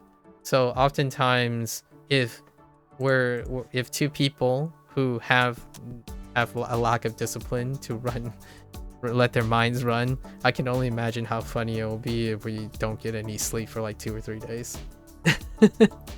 Like right now, we're kind of running late on the 300 thing, so we'll work on it.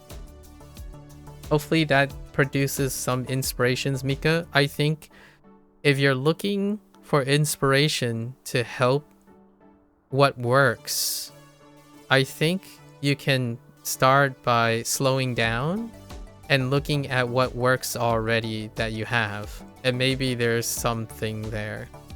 Like when you say something is instantly memorable, I'm kind of curious, what is it that makes it instantly memorable? Like, what did you do prior? What makes those characters different from the other 50? You could say the obvious and say, well, the 50 that you're having trouble with is newer than the one, so how do you make it older? Or how you make it older faster?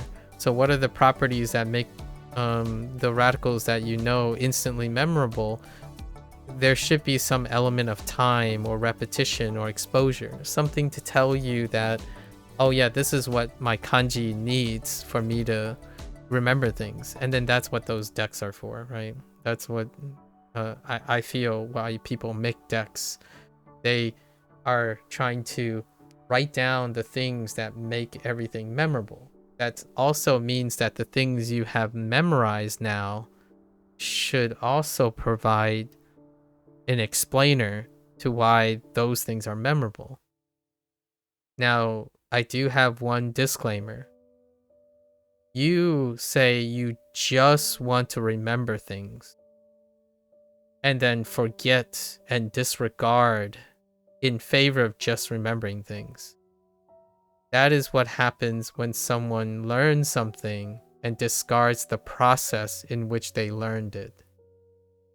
And I really have no other way to say this other than, in order for that type of model to work, you have to constantly be learning. Because if you're not constantly learning, then you'll never remember how you learned in the first place. And every time you go to learn a new thing, you're going to have to revisit and rack your brain around how you learned in the first place. I did that when I was younger. I would say the first 18 years of my life, maybe up to high school, that's how I learned. I learned on the spot. I learned once it's ingrained, I forget the details, the fundamentals that led to the acquisition of the knowledge. When I got to college, it can't scale anymore. I couldn't do that anymore. I couldn't learn something, then have it memorized, and then forget how I learned it, because there was way too much information. The information, the way it is. So instead, when I got to college and then later on in graduate school and stuff, and speeches and whatnot, I practiced most of my life.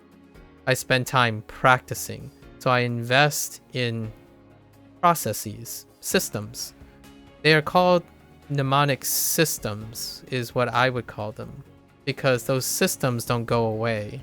They're not discarded at the end of the day. They are constantly being built upon. So the 16 or so strategies that I've curated, that's 20 years of work.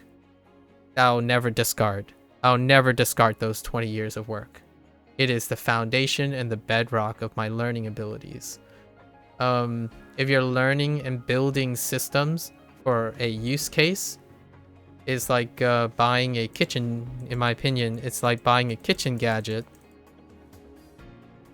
and designing the gadget for one use, one purpose. And then when you need to go learn new things, you'll buy a bunch of more kitchen gadgets.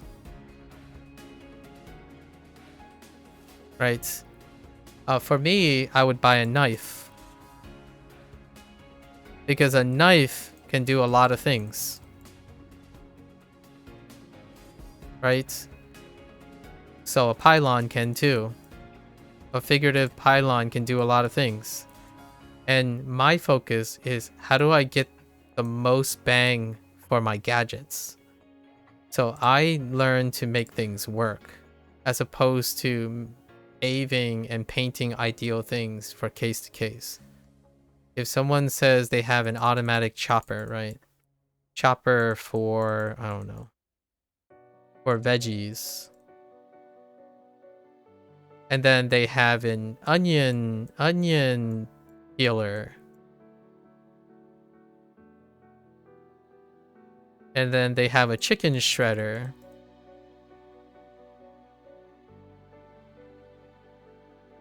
For chicken.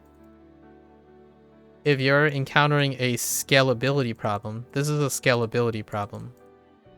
Because it's one-to-one. Everything is one-to-one. You're creating differences in order to make sure that the tasks are compartmentalized. A different mnemonic for a different meaning or purpose. A different mnemonic for different meaning. I would get a knife and figure out how to do all three of these tasks with the knife. So it will take time with something familiar to do three different, subtly different things. And these are two different models. I'm not saying one is better than the other. There's pros and cons to having 1-to-1 versus 1-to-3 or 1-to-10. So on the one hand, a knife doesn't quite do as well as all three of these at their you like to believe that these individual tasks are done better for their singular task than a knife doing all three tasks. And you are building three cases, so your effort is also separated into three things. The thing that's different is you can only get so good at a single task with one object, and you can get good enough with one thing applied to three things. One has a higher frequency of use. These things have a lower frequency of use. And if you want to learn a lot of things, if you're learning, like if expanding your vocabulary, for example, is your goal, this is more attractive. It's one-to-one. Fast, fast, fast. You're focusing on one-to-one, enclose, one-to-one, enclose. If you're working on retention, then you're doing 1 to 10.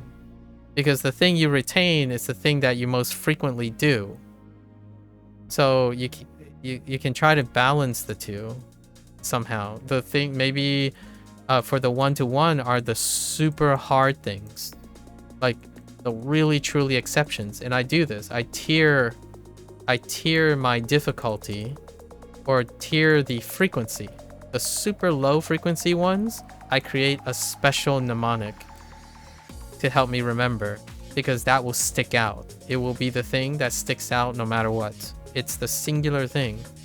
However, for everything else, I focus on retention, which is to work on a thing that is common to all of them. So that is my principle anyways. The idea behind memory and retention, the difference between encoding, like inputs, if you're always concerned about input, is that you want it to be memorized forever as quickly as possible.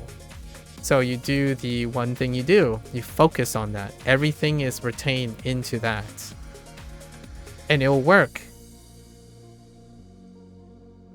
for that period. So you'll know it for that period. For retention and memory, the idea is application. So what is most people's application for language? Chatting, enjoying entertainment. So you want to get to that point, because what happens is those are your applications. But if you're doing SRS right now, chatting and entertainment is not the purpose of SRS. This is all the information you have. So how do you find an application of this stuff? Build a story that is consistent. So then you're constantly, every time you build a new mnemonic, the act of writing the mnemonic, the act of making the card is probably going to be good, and like it's probably going to be pretty good at getting you to remember the thing. So you sitting there being unproductive and brainstorming a great mnemonic, the higher the quality mnemonic you're building for your kanji, doing that is what's going to make you remember it, in my opinion. Much, much more so than passively reading through cards. So in a way, that's the silver lining. If you're already doing something, right, you're writing unique mnemonics for each of them, that's probably already reinforcing your thing. The act of consistently making your mnemonics consistent or inconsistent, or however you're consistently trying to be, you can be consistently inconsistent if you want. Organized chaos kind of works. I tend to not know what organized chaos is, so it's definitely up to you to decide how that works. I have order as well. I usually use order to balance out frequency. Like to get more frequency, I use order.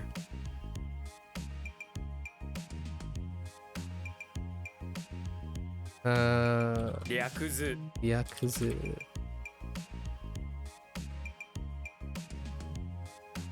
Yakuzu. 略語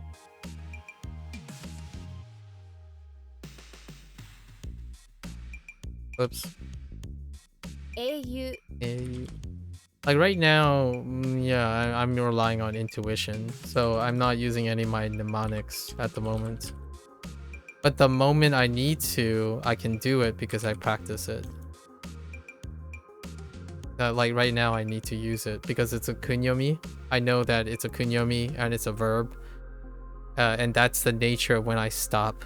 It's typically kunyomi and verbs because WaniKani is bad at that, in my opinion. It's infrequent at that, so I have mnemonics that I have to practice. At some point, it's going to be pretty quick, and then eventually it goes into intuition. So for this, I have se, request, life, right? Life, moon, and say.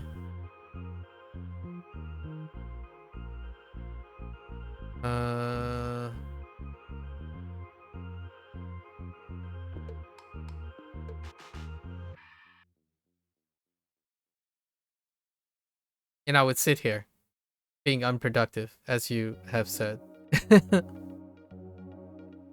So I would sit here and think about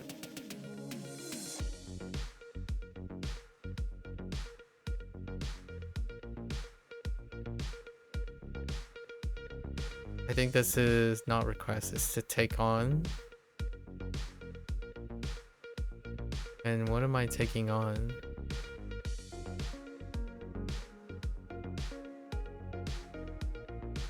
Taking on a... It's the saber and a luxury... It's a difference between a saber and a luxury, like a kettle, right? So it's probably you, Ukeru. 受ける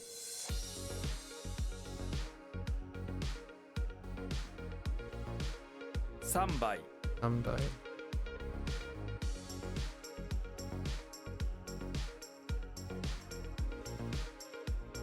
も Oops. Mo is fierce.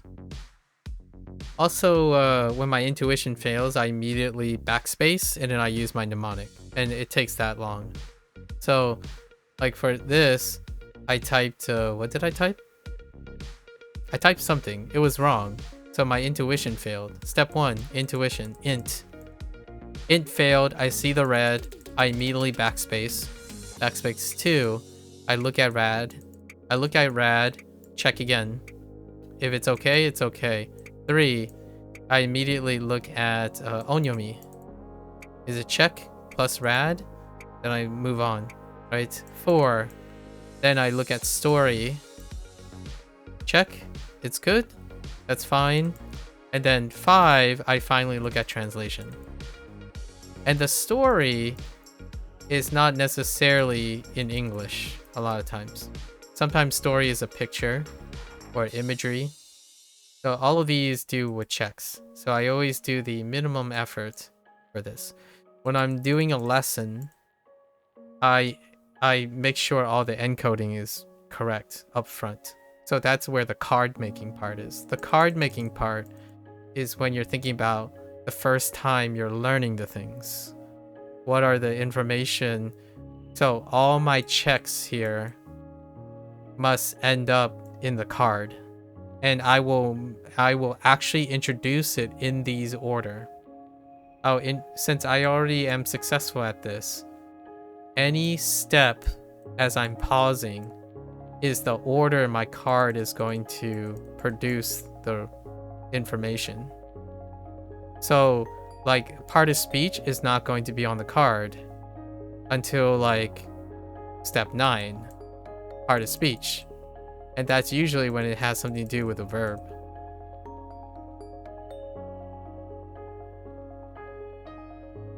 Somewhere around 8 is when you have a kana, like a particle attached to it, because WaniKani does give you a couple common phrases that have particles in it. like sarani or genni, something like that. Pretty much all of this came from using Duolingo and WaniKani combined. Duolingo has a different process, and it involves how the meanings are associated. And I don't do it in WaniKani because they don't do that. They don't do antonym, and synonym. So this thing is then pushed into my story making. Whenever the story part comes up, I can use antonyms and synonyms. And then for character reading, for radical argument, we do similarities, which is coming from Duolingo. Duolingo does look similarities and antonym synonym associations, which is what WaniKani does not do. And that's one of my wheelhouse stuff, forming associations based on relationships, like the literal relationships. And then since I use Hanzahiro is also another string. After all the other mnemonics fail, I use Hanzahiro's mnemonics and Chinese to see if I can know the meaning through Chinese. And all of that happens within less than a minute. If it needs to be. Because the first step is to do it in a split second, right?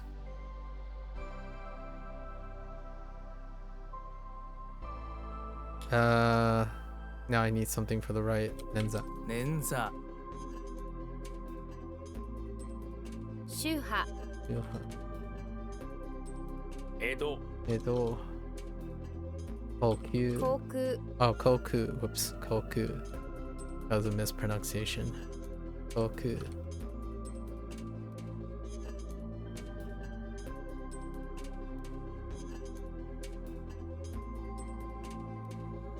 Zenshu. 全州 So I made an error there. I thought it was Shin. Because Shin, immediately I told myself, oh, because I saw this right here and this part right here. I saw these things and I thought of Kami, right? Kami, which Kami in this part that's the kun. The on is Shin. So I wrote Shin and I wrote Shinsu. Shinsu kind of makes sense because it's God and religion put together. But then my intuition failed, right? So when I was going to the mnemonics, I also made a note of how I got to the error. The error is that I thought this was some sort of religious teaching because this looks like kami plus shu. So it would be shin shu, but it's not. It's conflict. So when I went over the radicals, there's a negative check on this. And then I knew it deals with conflict. So then I typed sen because I already know what zenshu, right? At least I think this is. Oh, not conflict. Sorry, Zen itself, like Zen, just Zen Buddhism Zen. Sorry. Which that was also a conflict because if you're thinking about conflict, like war kind of looks like this too. There's some overlaps on the right side with war, and this side was fine. There is an overlap with complete and finish, which looks kind of like this. So these are the things I don't discard because they're forever there. Like, it doesn't matter if I know this character or I know this character. They are associated with each other because I know what radicals are. And then how strokes work. They never go away. Even if you want to forget them, they're going to come up again because they're more useful and they have redundant uses as opposed to the vocabulary themselves. And I would say, for me, that is how I collect my skills as well. If I learn to draw, it's not because drawing is unrelated to everything that I do. Drawing is related to everything that I do. When I run, sleep, do well, talk to you guys, exchange ideas, I'm looking to build up my skill set. And it's a set, not separate skills. I think that's a great way to kind of bundle up my mentality about learning. Learning, I remember things because it's very hard to not talk about all the things I've learned, because they usually try to relate it to everything that I have learned already, as opposed to constantly making them different. Like, oh, this is different, so I have to make separate space to remember that it is different from all the things that I learned. This is new, but this new thing is unrelated to my old things, so I need to remember it separately from all of them. I don't do that. I don't do that with language. That's why I buck at immersion only, in the language only approaches. It's both. I don't speak only in Japanese and English, like only in Japanese all the time. I don't only speak in English all the time. They're all connected. And it's not because, and I totally agree, if you want to be good at doing only those things, you spend most of the effort doing only those things. Are you going to remember those things? As an adult, at least in my opinion, if you're like 40 plus like me, no, you're not going to remember them, because you have no application or use case for them. They will be forgotten, because all the things you already do happen so frequently that you can't find an association to the things you rarely do. So if you're saying you're speaking English and you don't like thinking in Japanese, then the Japanese is going to leave. If you're going to speak in Japanese and you're rejecting all your English things, you're spending most of your energy rejecting the things that you commonly do while trying to focus on something that takes less energy. And because it takes less energy, it also gets encoded poorly, in my opinion. It's a balance approach. You leverage all the things you know and do and create that system. That system is what allows you to bring in new information and apply it. If you're young enough, like if you're still a really young wad, like a kid, you have nothing to base it on. So yes, you would be very, very good at picking up everything, and everything is different because you have no existing knowledge. You have no existing experiences, wisdom, jerk reflexes, preferences, idiosyncrasy. You don't have any of those. So as you're growing older, as you specialize, if you don't understand how you learn already, learning a new language allows one to rediscover the way they currently learn. And if you haven't already done that in school or early on, it's never a waste of time, in my opinion, or being unproductive if you're rediscovering the way you learn and the way you could learn, because it's been a while since you actually worked on it. And this can also be possible with someone who is in school learning something else, because that something else presents a new problem. When I hear someone who says they are having trouble coming up with solutions to a problem, it means to me that they are taking time and investing in solving a new problem, a problem that they don't know quite what to do yet. And any time contributed to that is very productive, because in the long run, then when that problem comes up again, you hope that it's like riding a bike again. For me, I spend most of my, I can't tell you when did I just sit back and chill and said I'm not solving a new problem. I think every single day I think about a new problem and I start solving it or start working towards it. So for me, if someone gives me a problem, we come up with the idea and we test it. It's what I do every day.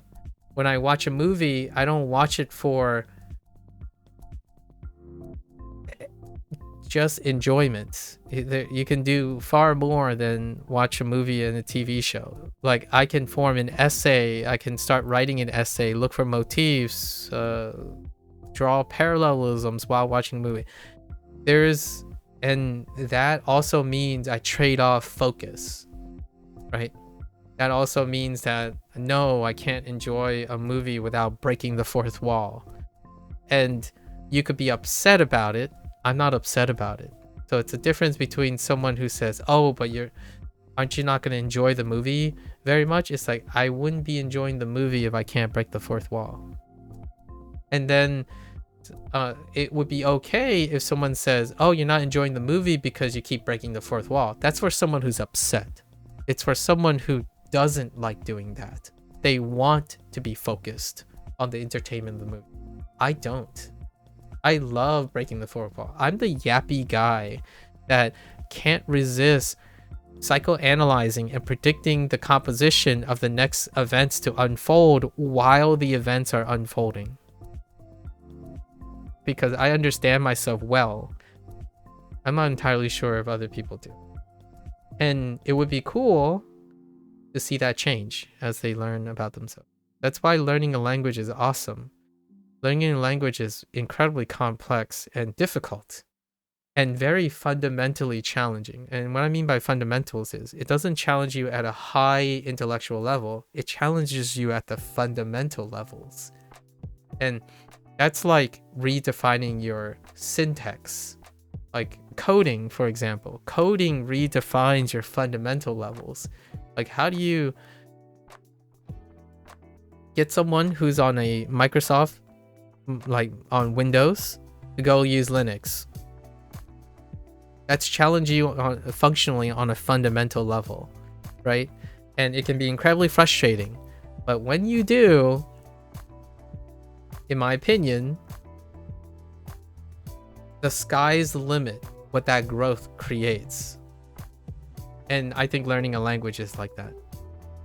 I wouldn't be having long discussions like these and digressions if it wasn't for, you know, Mika, thank you, and Bree, thank you. And Sharon, of course. I wouldn't be having these in-depth discussions and exploring the way of learning and contrasting perspectives if I didn't choose to language learn.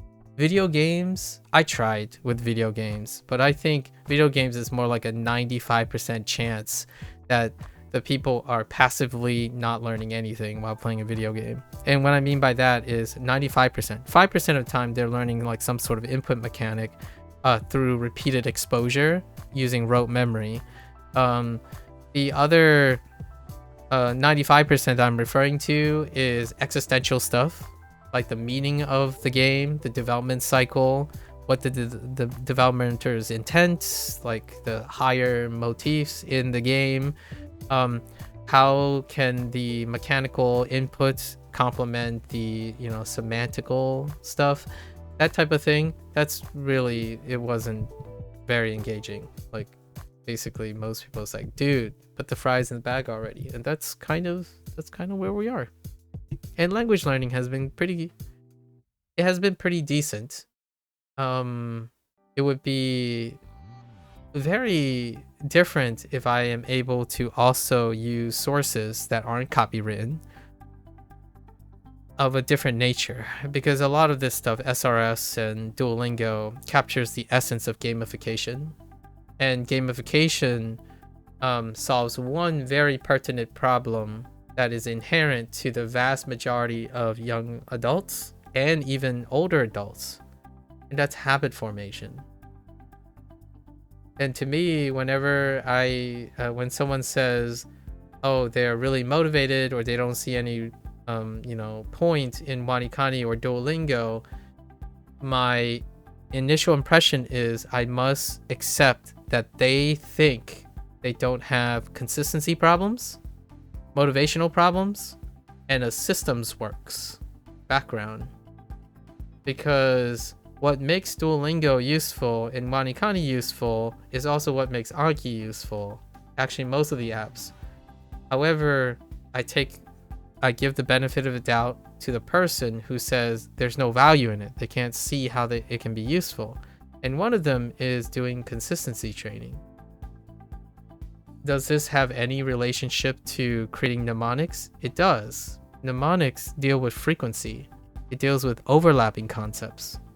When you overlap things, it can be difficult to differentiate. But it is also consistent. It's one of the appreciations for consistency.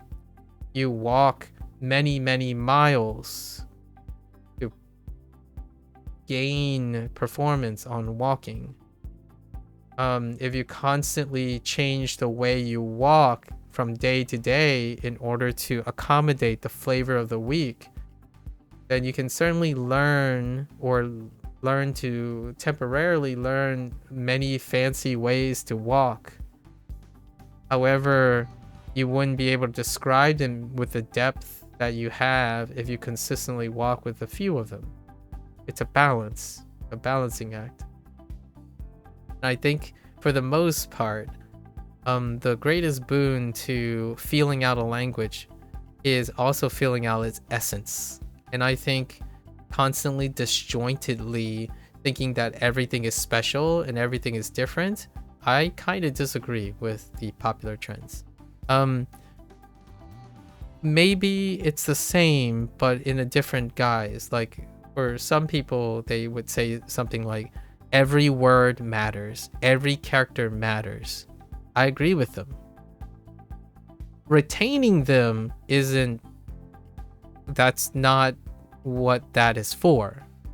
Thinking that every word and every character is unique and matters is important. It also serves a function. It makes things harder to remember. So, like, if you can remember them, then there's no problem. If you can't, then you have to give somewhere. So I often give by summarizing and reducing the complexity, so I'm learning less and I'm practicing more. Then when I practice more, I can consistently learn new things at a rate that is comfortable for me to practice. And I don't think people have that management skill down, along with the strategy. So what does Duolingo, WaniKani, and Anki have in common? That is what they offer. That is in relation to all three of them. The thing that WaniKani has to offer that isn't available in Anki is the mnemonics and how they approach mnemonics. An Anki deck could possibly overlap with WaniKani. There's a WaniKani deck, obviously. So that stuff is two different things. Or three different things, but same but different situation.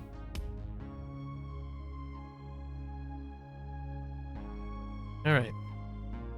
So, we're doing all of our vocabulary today. So then there'll be a leap day tomorrow. Let's see. Kensaku. Kensaku.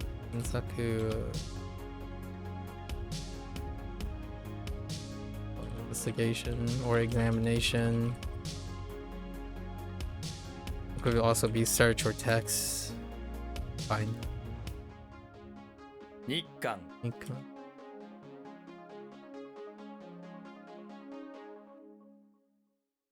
Osoroshi. 恐ろしい Osoroshi.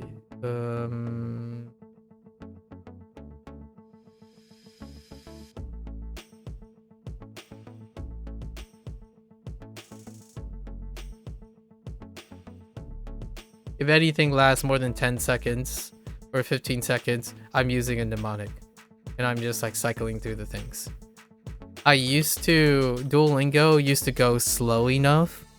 Or I used to go slow enough when I have a singular task, and I would actually describe everything vocally. That was where my initial dream was, but then I started juggling all this stuff, so I had even less time. I know I met all three of you before the whole Duolingo thing. But the Duolingo thing, I literally vocalized everything. I wrote as I'm processing, going through the process. But that became way too laborious, so far too time. So then what I did was I decided I'll write all those things in the review. So today's 300-day tentative take in Hanzahiro, that's where I'll write what I do nearly every single time on every single term in its order. I don't ever deviate from it. I only improve it over time. So some things get refined, right? You know, they get axed out because they're not useful, but they don't really get axed out in the sense that they're forgotten, they're modified so they become something else, right?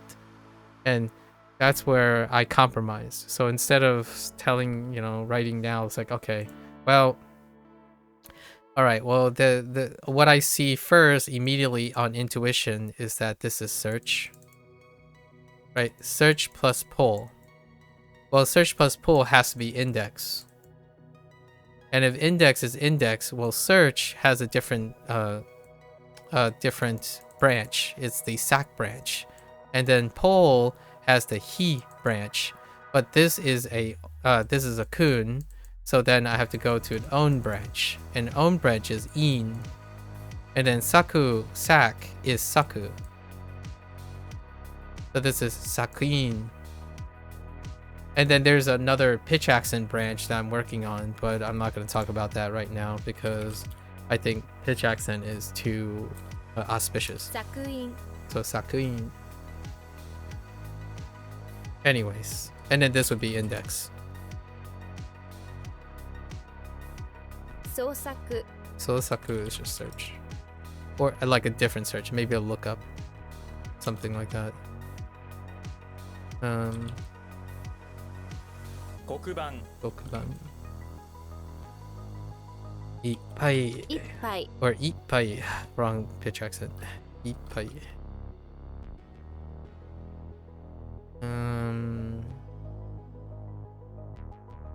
Oh, here's a different example. Characters have less things to work with.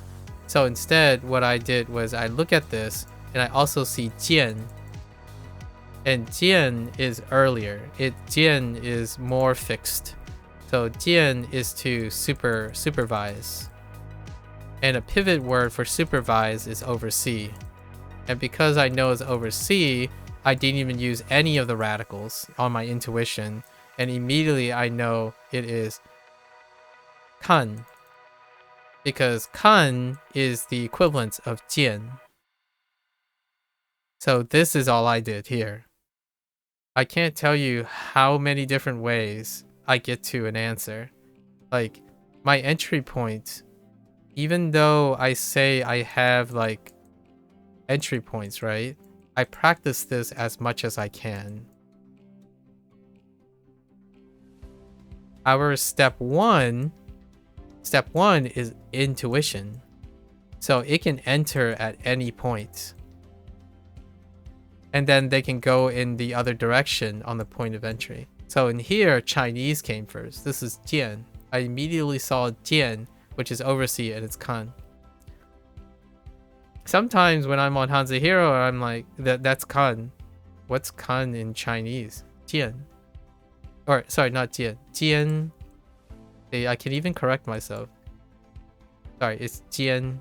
I looked at that incorrectly. Making errors on the fly is fine too. I can catch myself making errors, which is fine too.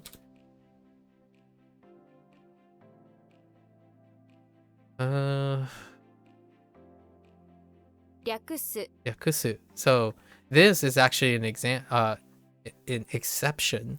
Yaku, we had to skip over because yaku is still ryaku. So it's one of this is where you would look for a kun, but it's not a kun, it's an on. And the way to tether to an on is often dealing with how special the mnemonic is. I made a mnemonic in which it reminds me that it's an on, not a kun. So you can negate habit. The habit is whenever you see a verb, you tend to rely on kun, but this is one of the exceptions. So ryakusu.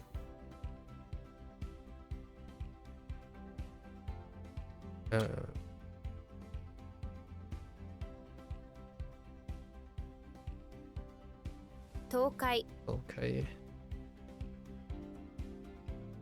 Kiyo. Iyo. So this is a little bit difficult for me because right now I've learned 2 new characters. This is the new character. I've reminded myself. So this is me describing when I say I have a problem, I write it down, I make a note of it. So why is this a problem? I know the nature of the problem. This is the new character. And this character has a weird key. And its thing reminds me of odd. But odd is this. Right? Without the top. Right? So it's not odd. It's actually draw near. But it has an alt meaning as well to send. And the reason why I know this is send is because this is ji, or to mail in Chinese. And since this is a new character, what happened is the other character, yo, which is to give, is swapped out. And this is also a new character. The reason why this can be confusing is because the meaning of this word is related to the other word too, which is going to come up again soon. And it's contribution. This is donation. Oh, no. This is contribution. I'm thinking of donation. And donation has an element. This is swapped out to be more like an attachment. Or, oh, no, sorry, not an attachment. Money.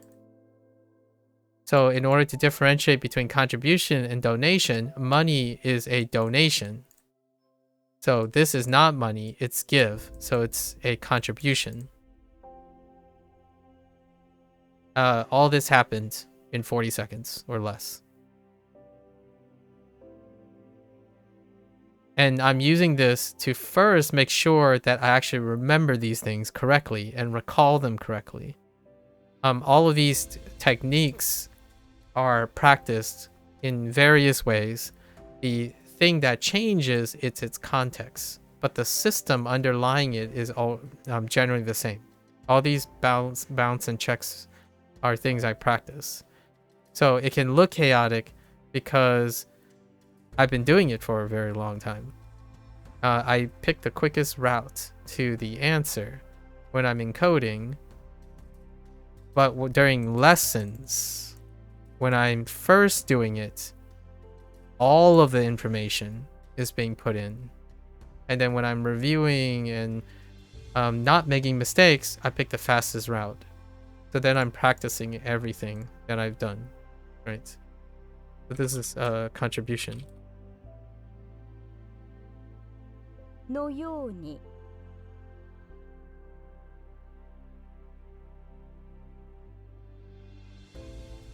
猛烈 猛烈 猛烈 2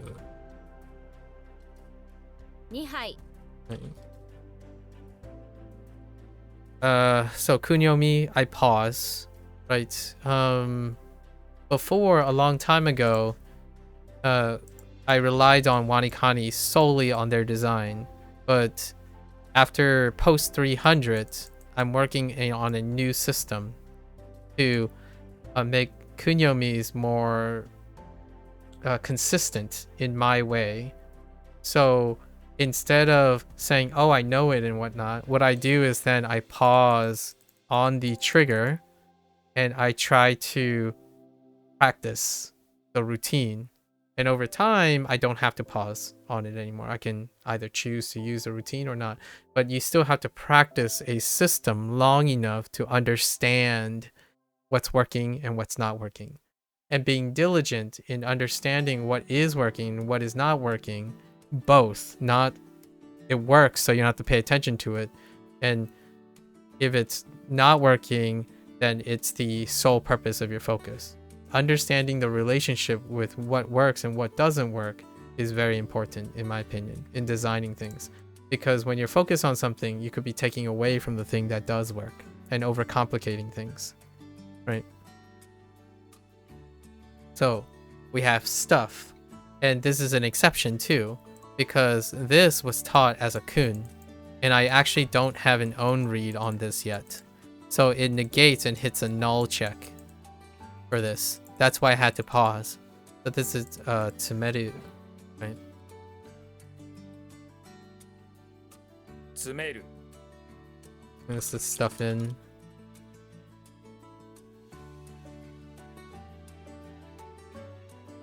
This is a verb, so I have to pause and think about it.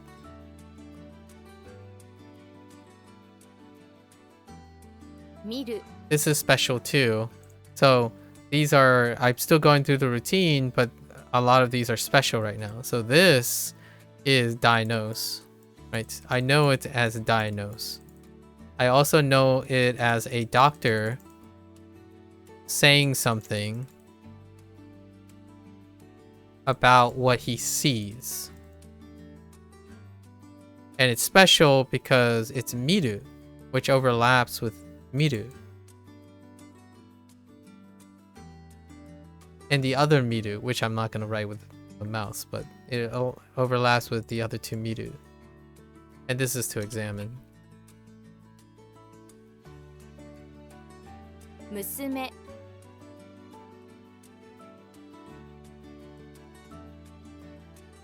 Oh, no, wait.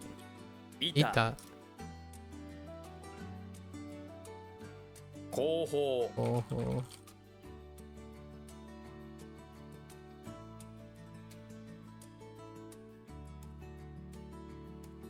恐怖症 恐怖症。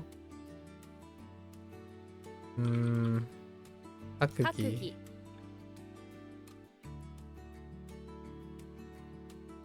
議 入り江。入り江商店街。商店街 Oh, Europe.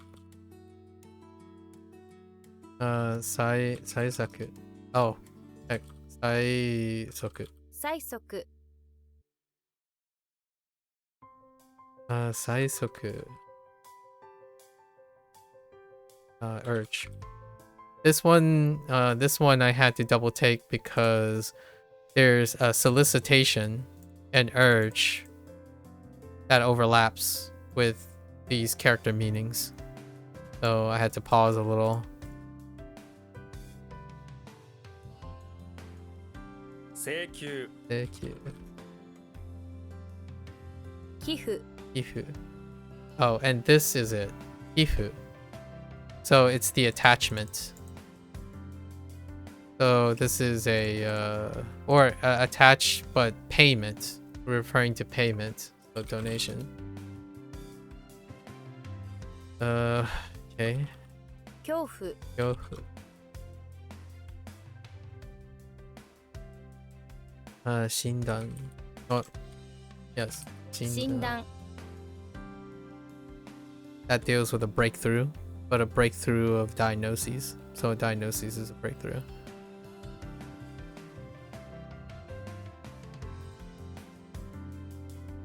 This is G, right? G, let's accumulate. Which is Seki in the onyomi is Seki. 勧誘 Hanyu.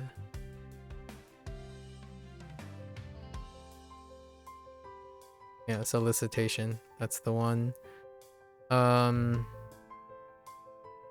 様子 Yosu. This is an exception. Yosu. Su, ko, and shi has a su in this one.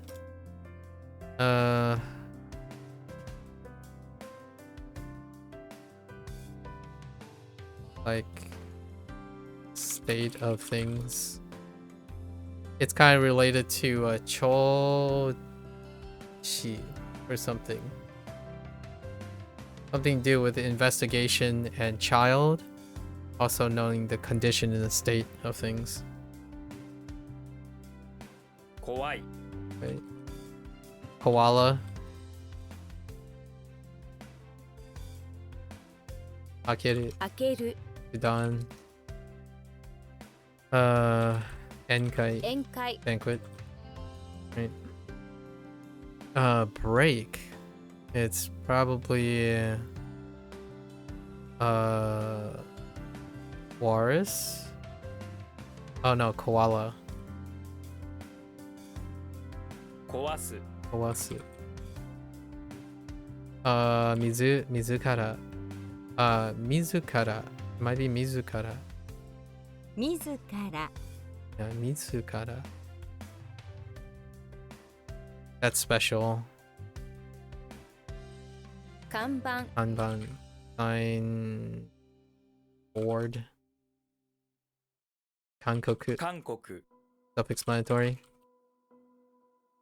All right. That's it. Pretty quick. Tomorrow we barely have anything. I think I'll probably take it. Tomorrow might be a burnout day. I might try burnout day. Okay.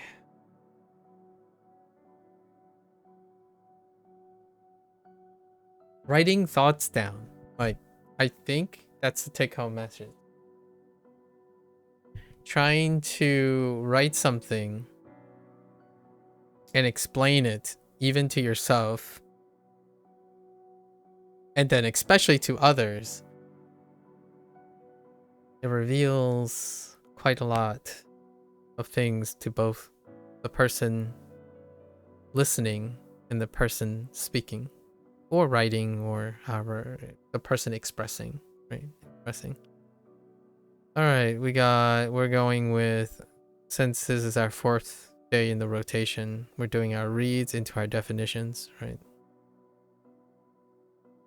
Okay. So, Han, oversee. I, cup of liquid. Han, dry. Sai, sponsor. Soku, urge. O, Europe. E, inlet. Se, request. U, mail. Kan, Korea. Kai, break. Shin, diagnose. Kaku, cabinet. Yo, colleague. Seki, accumulate. Toku, director. An, recommend. Shin, servant. Yaku, abbreviation. O, navigation. I, draw near. Ban, blackboard. Gen, mysterious. Gai, street. Shu, religion. In, height or tense. Musume, daughter. End banquet. U, scary. Yo, fear. Pen, append. Mo, fierce. Retsu, violent. Saku, search. And tsu, stuffed in. Right. So we have a leap day tomorrow. Level up day is going to be on Monday, which works out really well because tomorrow... Oh no, it doesn't really work out very well. Level up day is on the day I was going to cover Persona. Yeah, we'll think about it later. Alright folks, that's a wrap for WaniKani today. If you're gonna watch this later, arigatou gozaimasu. As always, feel free to follow along, pick up WaniKani, give it a try for yourself. Let me know what you think. I would love to exchange notes, yap a bit about strategies, right? Exchange ideas, share some stories, try to keep each other motivated. Whether I said something that was interesting or useful, I think ultimately the goal is to encourage others to find their way of approaching things. I think if there's anything that you might be thinking, you're not wasting my time. To me, if someone shares something with me, I only have something to gain from that. So if there's anything that is a mutual understanding, is that value is when someone says something that's useful to you. And to me, the practice of making things valuable is something that can be nurtured, refined, and created what is mundane to someone else or rudimentary and average, when explained to a detailed degree to another person, can be incredibly valuable for both the self and the person hearing it. So in my non-scalable way, I hope that I can continue to do that in the future. So you're more than welcome to come on by, yap, exchange ideas, brainstorm some strategies. Until next time, 皆さんまたね。見てくれてありがとう. Right. Thanks for watching. I'm gonna get up, stretch, walk around, take a quick bathroom break, and I'll be back for Hanzo Hero. Thank you.